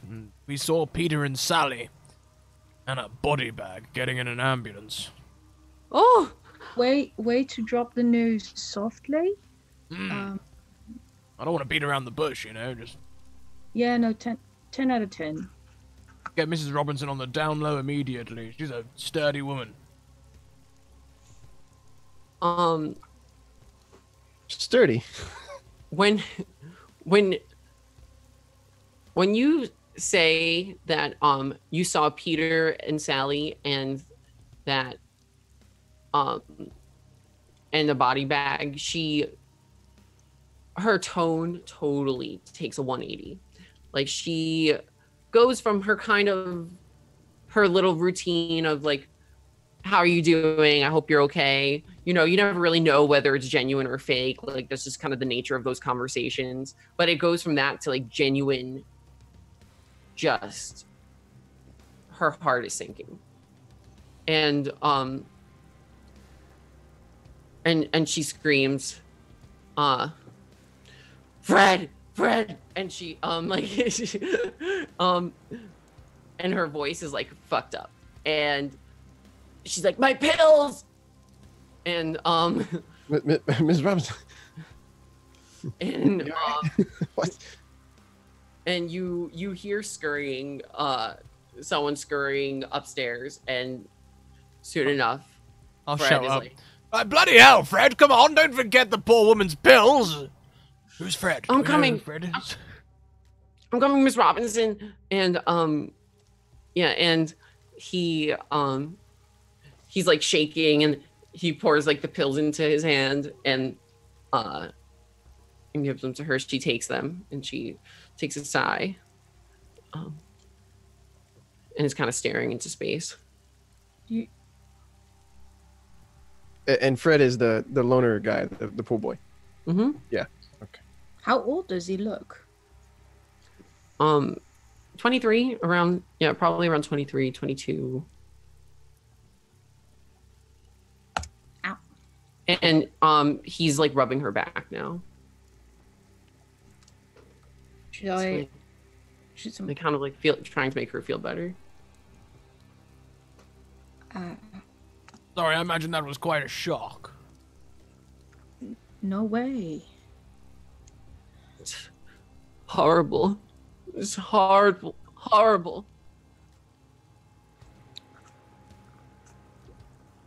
It's so wrong. Yeah, we're just checking up on everyone. Cat is inspiring me to ask how Fred is dressed. Fred he's not wearing a top, and he's wearing pajama pants, like kind of like those pajama pants that every guy has, that has just like the plaid, or is that what it's called, plaid? Yeah, like the checkered pajama pants. Okay. Yeah. Does Fred work out? Yeah. All the Nice. time. Ever since he moved in, you've seen him every day at the gym. I'll just kind of subtly unzip a little bit more and just like, Ms. Robinson, you okay? I don't know. I don't think I'll be able to be okay for a long time. Linda was like a daughter to me. She was so sweet, and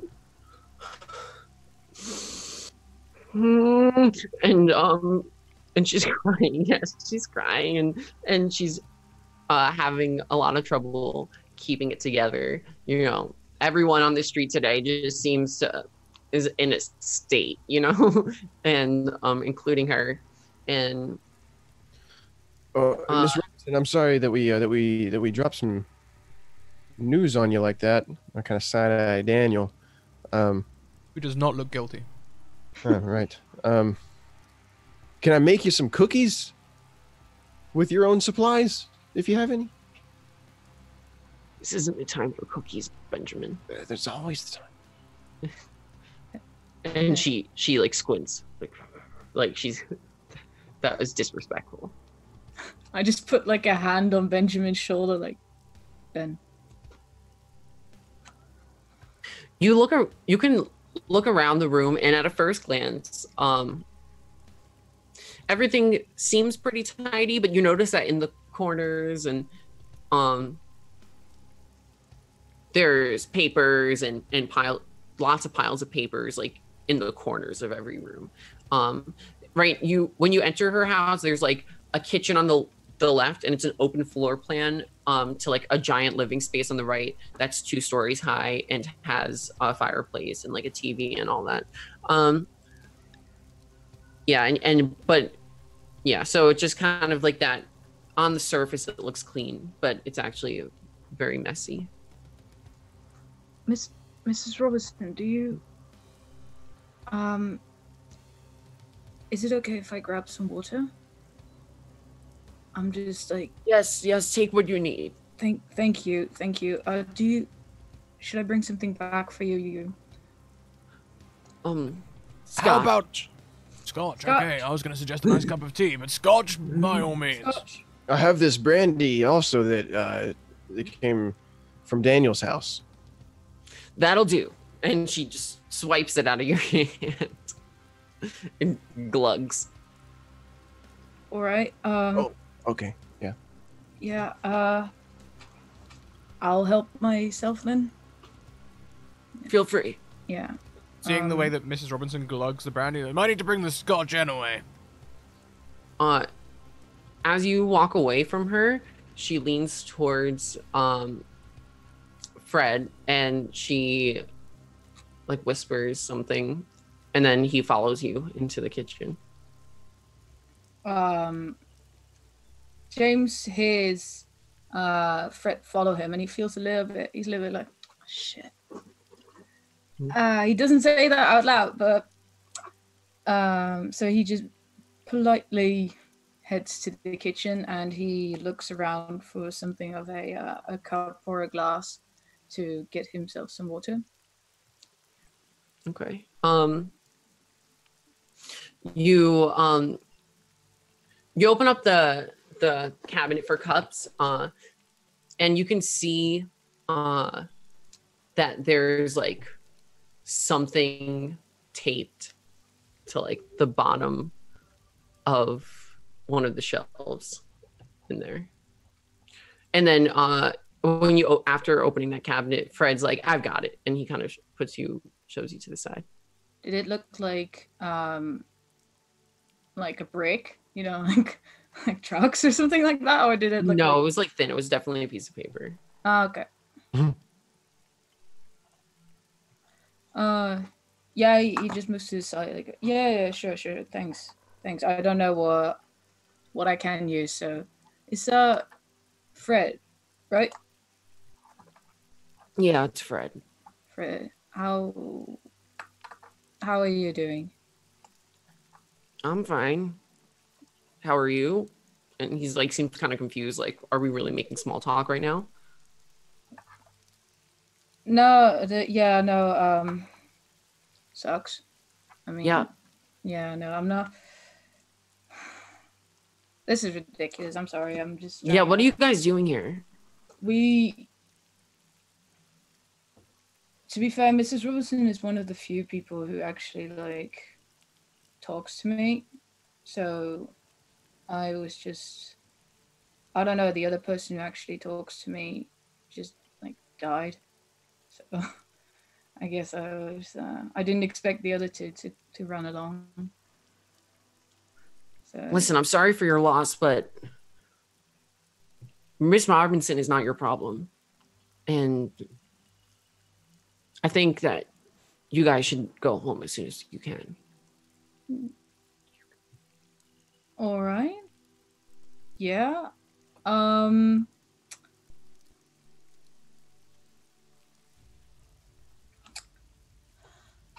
We will. James looks a little bit like tight between two different branches of dialogue, one which could go very badly, but he's pretty much counting to 10 in his head, going like, don't punch the kid. He is probably 12. Don't do it. You know, you're right. Yeah. And don't worry. And he looks at Miss Robinson with tender eyes. I'll take care of her. Is she your hospice? Sorry for asking. No, sorry. I just... Yeah, I really think you guys should mind your own business. This is really inappropriate. No, I was just wondering because we haven't talked anyhow, and like most people know each other. No, you're right. I'm sorry. I apologize. I'm just I am really thirsty, so I'm gonna drink that water, but I'll make sure that we clear out here. I'm glad she's not doing okay, but at least she knows now. The other room. And Daniel's gonna put one foot on a foot, like lean on it and be like, "So, Mrs. Robinson, new pool boy, eh?" Oh, I love him so much. He's a great kid. Seems like quite the goer. Yes, he's a very hard worker. Got a lot of go. Good. Quite new, though. Not seen him before, or at least not before I landed. I guess you haven't seen him either, right, Benjamin? No, I haven't. I saw him at the party last night. Oh, yes, I asked him to go on my behalf. I wasn't feeling up for it, if I'm being honest. I've been feeling a little ill. Okay. I hope it's nothing serious. No. I'll be okay. I'm a strong woman. Yeah. Absolutely. Pick up one of the scotch glasses and raise it. Yeah, here's to you, Mrs. Robinson. Cheers. Yeah. Cheers. All right. Well, I probably had like half a bottle of whiskey at this point. as much as I appreciate the visit, I need some time to mourn. And, she seems to remember why you guys came in the first place, and that brings her down again. Well, that seems fair enough to me.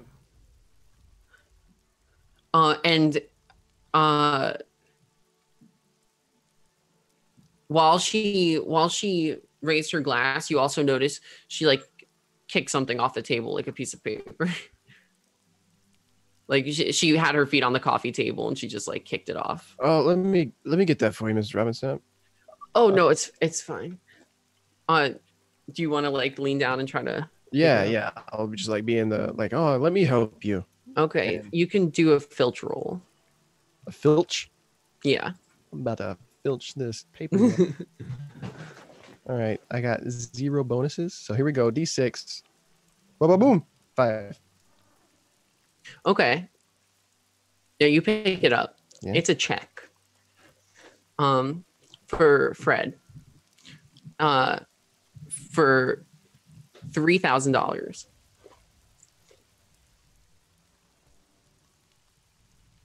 Here you go, Ms. Robinson. This fell off the table.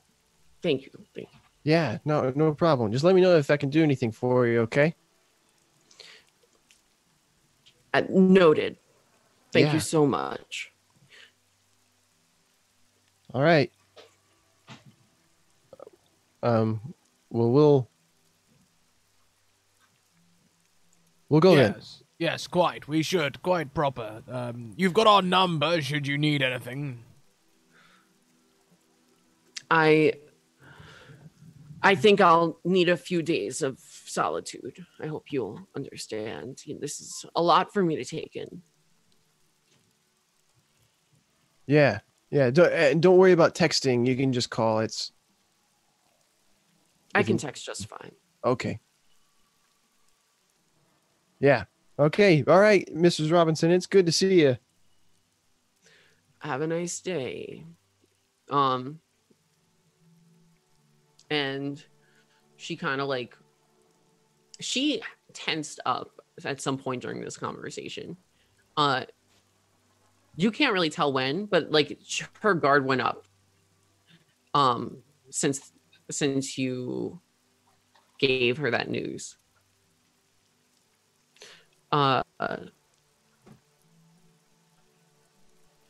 And she looks at you with her nose up, kind of with this expectation that you're going to be leaving.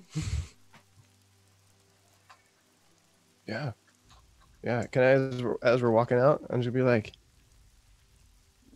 Daniel, that poor boy makes $3,000 or something. How much? 3,000, dude.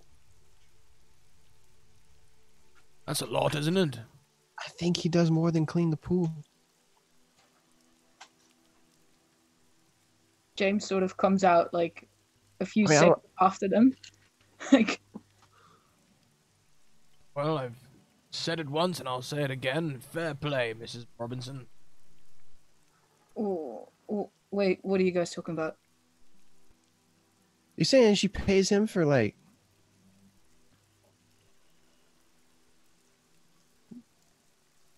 dirty business? Why not? Free world, free country. How do you mean? Is that free? Hang on.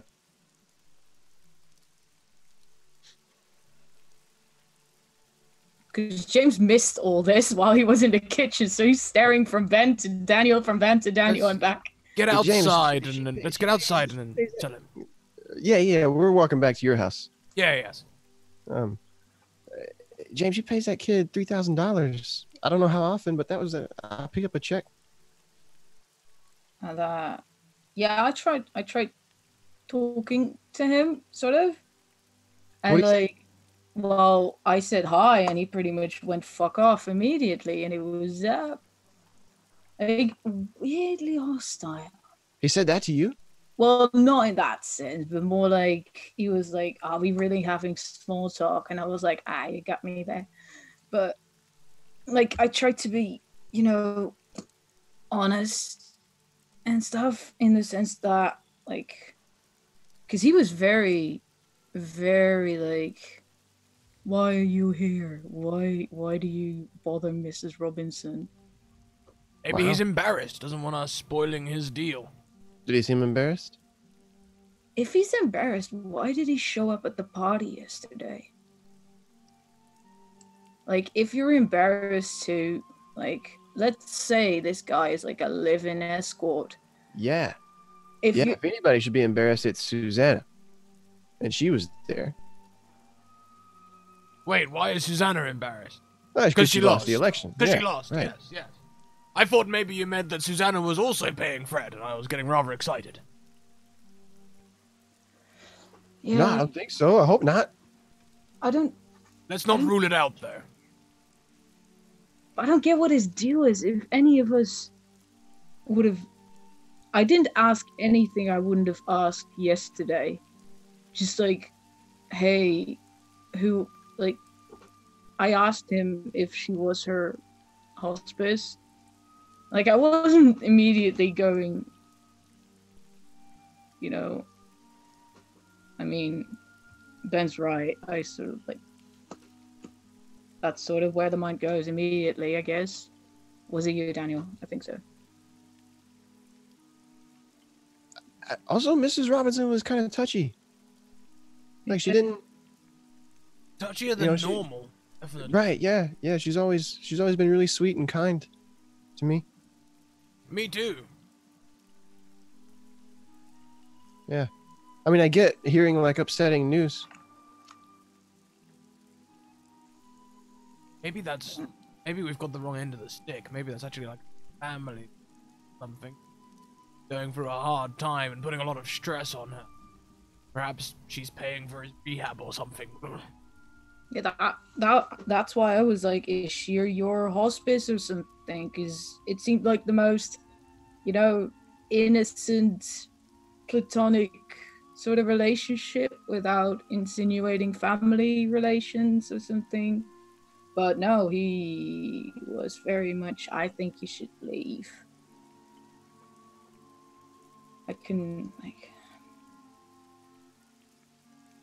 Yeah. The kid that I paid to mow my yard, he's never told anybody that I don't want around to leave like that.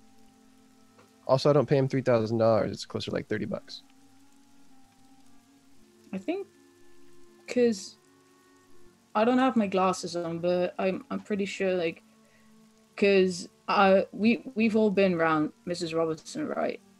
Like she's at like if you want something like water, she's like, yeah, just go get it. So normally I just sort of go get it. But the second I opened that drawer, Fred was like, I'ma do it. I felt very like he was trying to get me to not be in that drawer.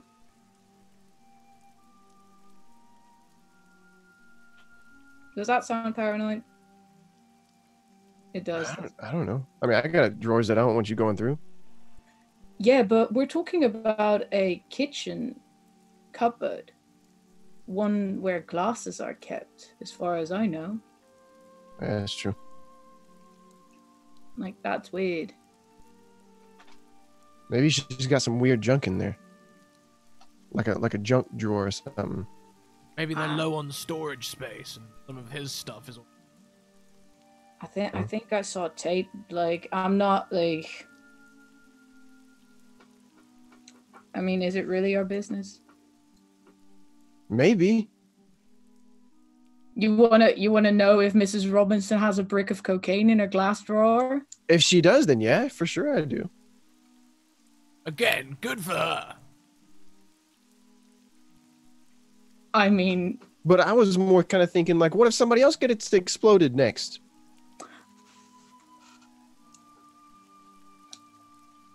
Do you think people will? What if?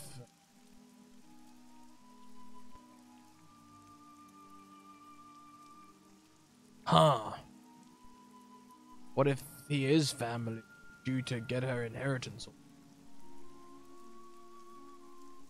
Doesn't sound unlikely. She's got a bigger house than anybody on the street. Right? And clearly has a lot of money to throw around. I mean, 3K checks just lying on the coffee table. Yeah. I mean, he doesn't have to be family for that. No. As you guys are walking back, the street lamps all pop on at the same time, and it kind of surprises you a little bit. But it was already dark because of the clouds, but now it's really starting to get dark. It's kind of getting late at this point. I think we, or at least somebody, should try to reach Peter tomorrow. Yeah.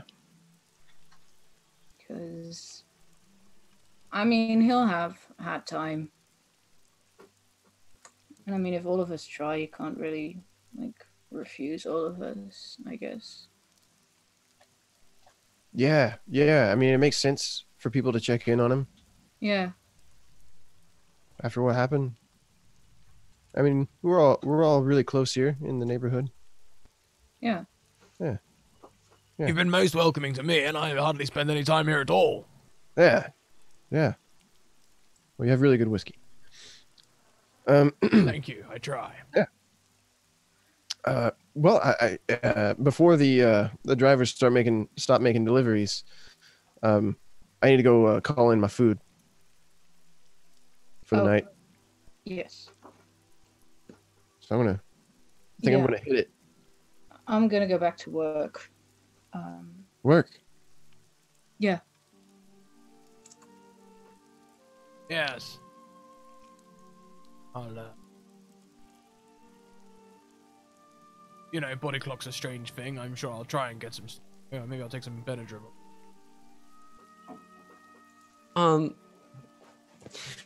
So you're all about to head off, and you're in different directions, standing out in the street. But you do see the Reese's front porch light turn on, followed promptly by Peter Reese stepping out of his house with his raincoat on, his hood up, his arms crossed, and he just goes right next door, and he rings the Goodman's doorbell, and he, if you guys stay, are you staying to watch this, or? I would kind of linger outside my door. Yeah, like Yes, just before. Same. I'm doing the full lean backward. Yeah, right. He exchanges a few words with the Goodmans, and they each give him a hug, and then they close the door, and then Peter leaves and moves on down to the next house, which is Mrs. Robinson's house, and it's a similar situation. Miss Robinson answers the door. She's already crying at this point, and she sees him, and then she slams the door before he gets the chance to see anything. And then he moves down to the next house, which is Benjamin's house. And he goes and he Oh, hey, Peter. Yeah. Hi, Benjamin. I have some tragic news. I'm sure you saw. Linda, she had an accident, and she's passed. And I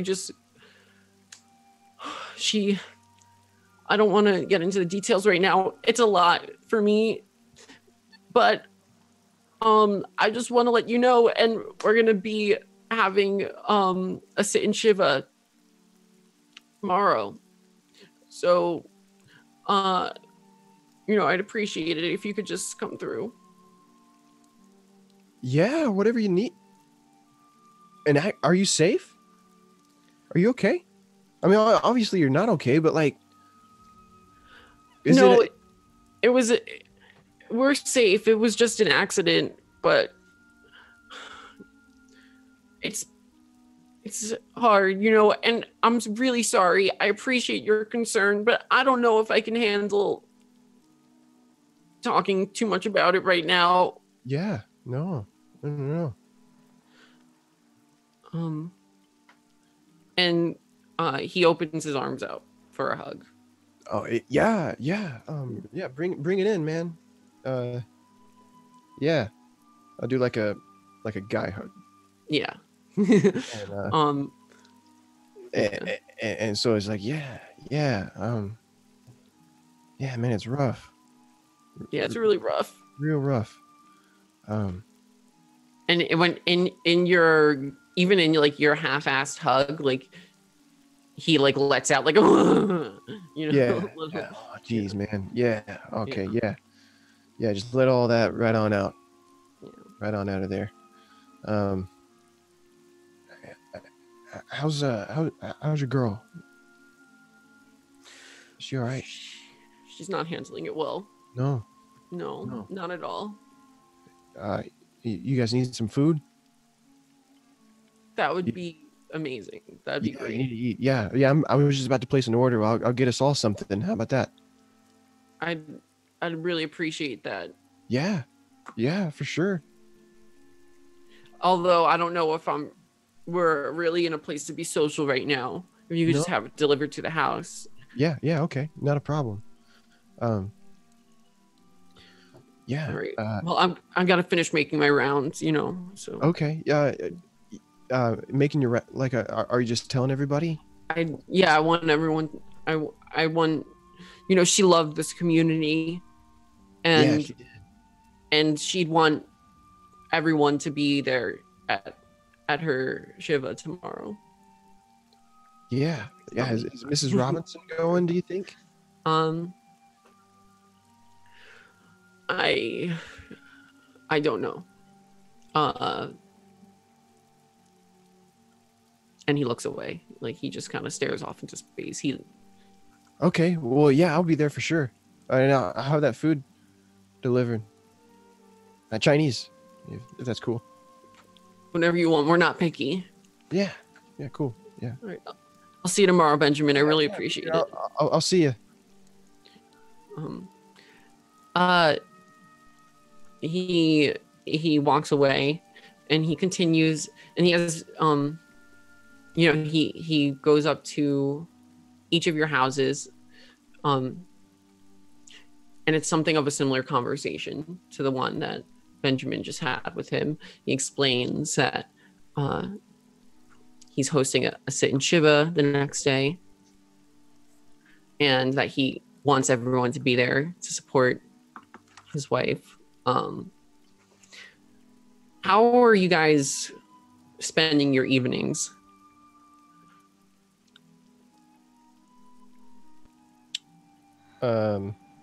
Online video games and privacy.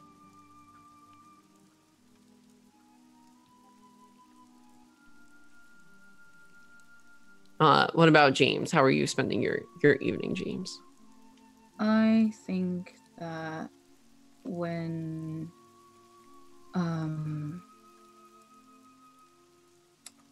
Peter comes to his house, he is very he doesn't really respond to Peter. He just sort of nods, and he tries not to look as if he wants to kill Peter, but it's hard. It is hard for him. It's slumbering. And I love that James just wants to kill everyone. the moment that he closes the door, he walks back to his kitchen, and he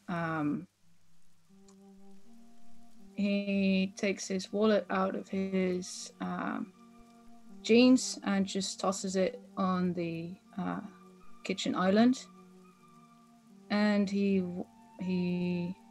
opens the cabinet and he takes out the one small bottle of red wine that he solely uses for cooking, and he sits down and he has his first drink in 2 years.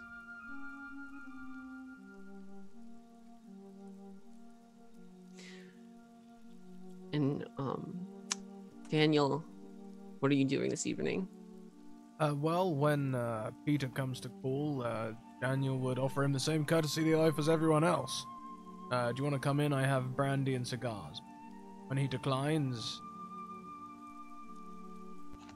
no great shakes. He waits for Helen and her daughter to get back, her two daughters, and probably has a meal with them and just, politely mentions it to them. Just fills them in on what's been going on the street today. When you mention it to Helen, she kind of like she's eating in the middle of eating, and she coughs, like has like a little choke on her food. Yeah, sorry, darling. Quite shocking, isn't it? But yeah, it's croaked, I'm afraid. Peter came round to confirm later on. Accident, apparently. That is appalling. Linda, she moves with such grace. What kind of accident could possibly have befallen her? I don't know. There was a loud bang.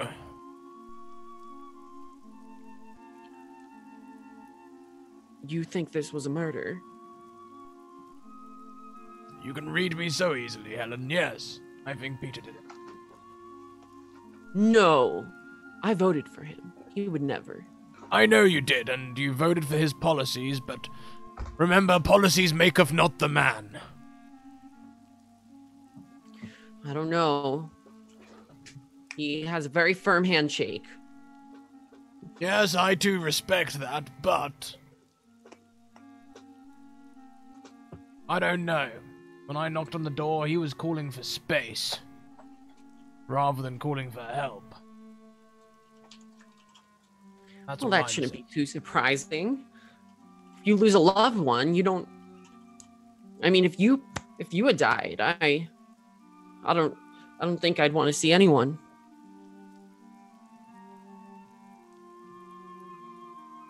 Well, that's true, but I would hope that if there was even a chance that I was still alive, you would have called out for first aid. Of course. There you go. But you did say that the emergency services arrived at some point, no? Well, yes, but, ambulance arrived, but no first responder. I'm sure someone on this street must know first aid. One of us could have maybe done something. Don't we have like that? Try not to tell the children, Daniel. I don't know how well they'll take news like this. Oh, right. They're in a very sensitive state right now, and they're already a lot to handle, if I'm being honest. I don't know if I could deal with them being afraid for a potential murderer on Poplar Lane. I won't tell them a thing. You do promise that if someone came for our family, that you'd protect us, right? Of course. Yes, I would protect you in every way I know how. Oh, this is why I love you, Daniel. Call the police immediately.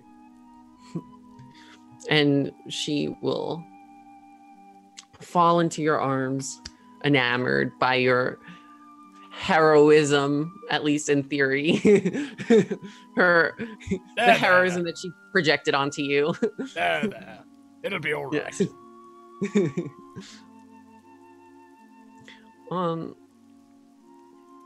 When you turn in for bed, when you each turn in for bed that night, you can't help but just think back on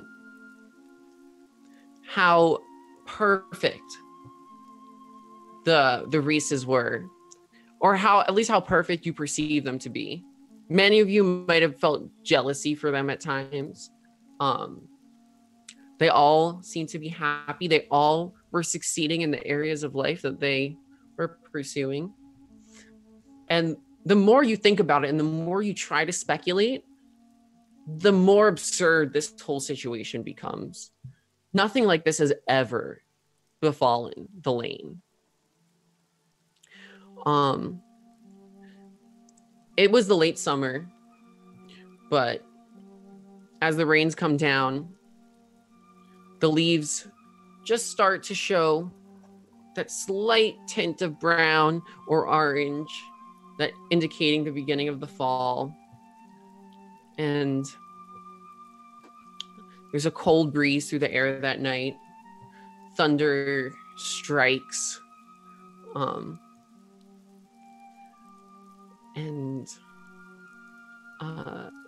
I know it's a little early, but I feel like this is a good place to wrap. That's all right. No, that is 100% perfect. Cool. Good job, Jay. That was a fun session. Fantastic. What a fun opening. Amazing. I'm intrigued. I want to know more, like, immediately. We haven't set up credits yet. We'll probably do that for the second week. I candidly, because I forgot. what we can do is we can go around. We can talk about who we are, what we do again, where we can find each other online, and anything that you would like to share with Jay. Let's go around in the opposite order this time. So we'll skip over me though and go straight to academic Gabriel. Hello, I'm Gabriel. I can be found on Twitter as academic. Do so at your own risk, because I yell a lot about a lot of different topics, mostly video games, but and sometimes TTRPGs. Yeah, that's pretty much it. I don't have a very big resume in that sense, but thank you, Jay, for the marvelous premiere. It's absolutely amazing, and I'm gonna give it over to I guess. Yeah. We'll take a moment to mention Lauren. Unfortunately, there has been a massive outage in her area, so that breakup was just the start of the end that we had on the intro. Hopefully she'll be back next week, bigger and better than ever. But I'll put her links in chat anyway, so we'll skip straight on across to Matt at Ascension. Matt. Yep. Hello. So I am. My name is Matt Taylor. I'm a filmmaker. You can find me on Twitter at Ascension_Matt. I think that's on the screen. Yeah. And I've actually released a film that's on YouTube. Short film. It's 15 minutes long. It's a sci-fi action short film that several of us play in. There's machetes and time travel and all kinds of fun stuff there. Yeah. And I work on a lot of like local film kind of work here in where I live, and travel whenever I can. But yeah, that's what I do for work. Been doing that for 11 years. But we actually stream on the Ascension Stories Twitch channel. Thank you, Scratticus, for the shout out there. And we do tabletop role playing game content on either Monday or Tuesday, depending on the week. And like tomorrow, we're playing in an Asgard Dungeons and Dragons 5th edition homebrew campaign. So if you want to join us for that, we'd love to have you guys. But yeah, just happy to be here. Happy to finally get to play with you guys. I've been a big fan for a long time watching the show. Pleasure to have you, Matt. An absolute pleasure. Last but most certainly not least, Jay, wonderful job today. I want to figure it all out. I want to get my teeth into it. Thank you so much. I had a really good time DMing this. I'm glad it went smoothly. I was so nervous. Like, if only you knew how nervous I was. But I'm so excited to continue exploring this, and thank you all for being like so supportive. This is my pretty much second time like DMing a game, but like it's gonna be a whole campaign, so very exciting. And so thanks for tuning in, and thanks for having me, Scrat, and thanks for being supportive, cast. And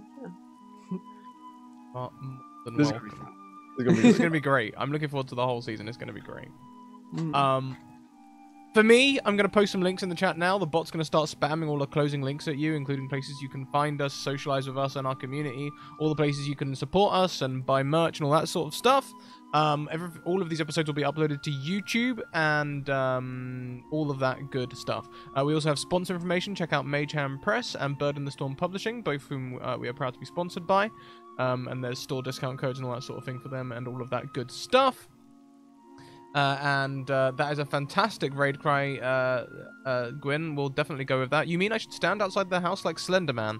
That's the raid cry, definitely. Yeah. Until next week, everyone. We'll be back in a couple of hours, just over, for the return of the Doors of Daenerys Season 2. I can't wait. Jay will be featured there alongside wonderful wife Alice and many other great faces. And we'll be back at the same time next week for more Affair on Poplar Lane, and I personally cannot wait. Copying that raid cry now. Thank you very much, everyone. Until next week, keep on evoking emotions. See you later. Bye, keep guys. Thriving. Yeah.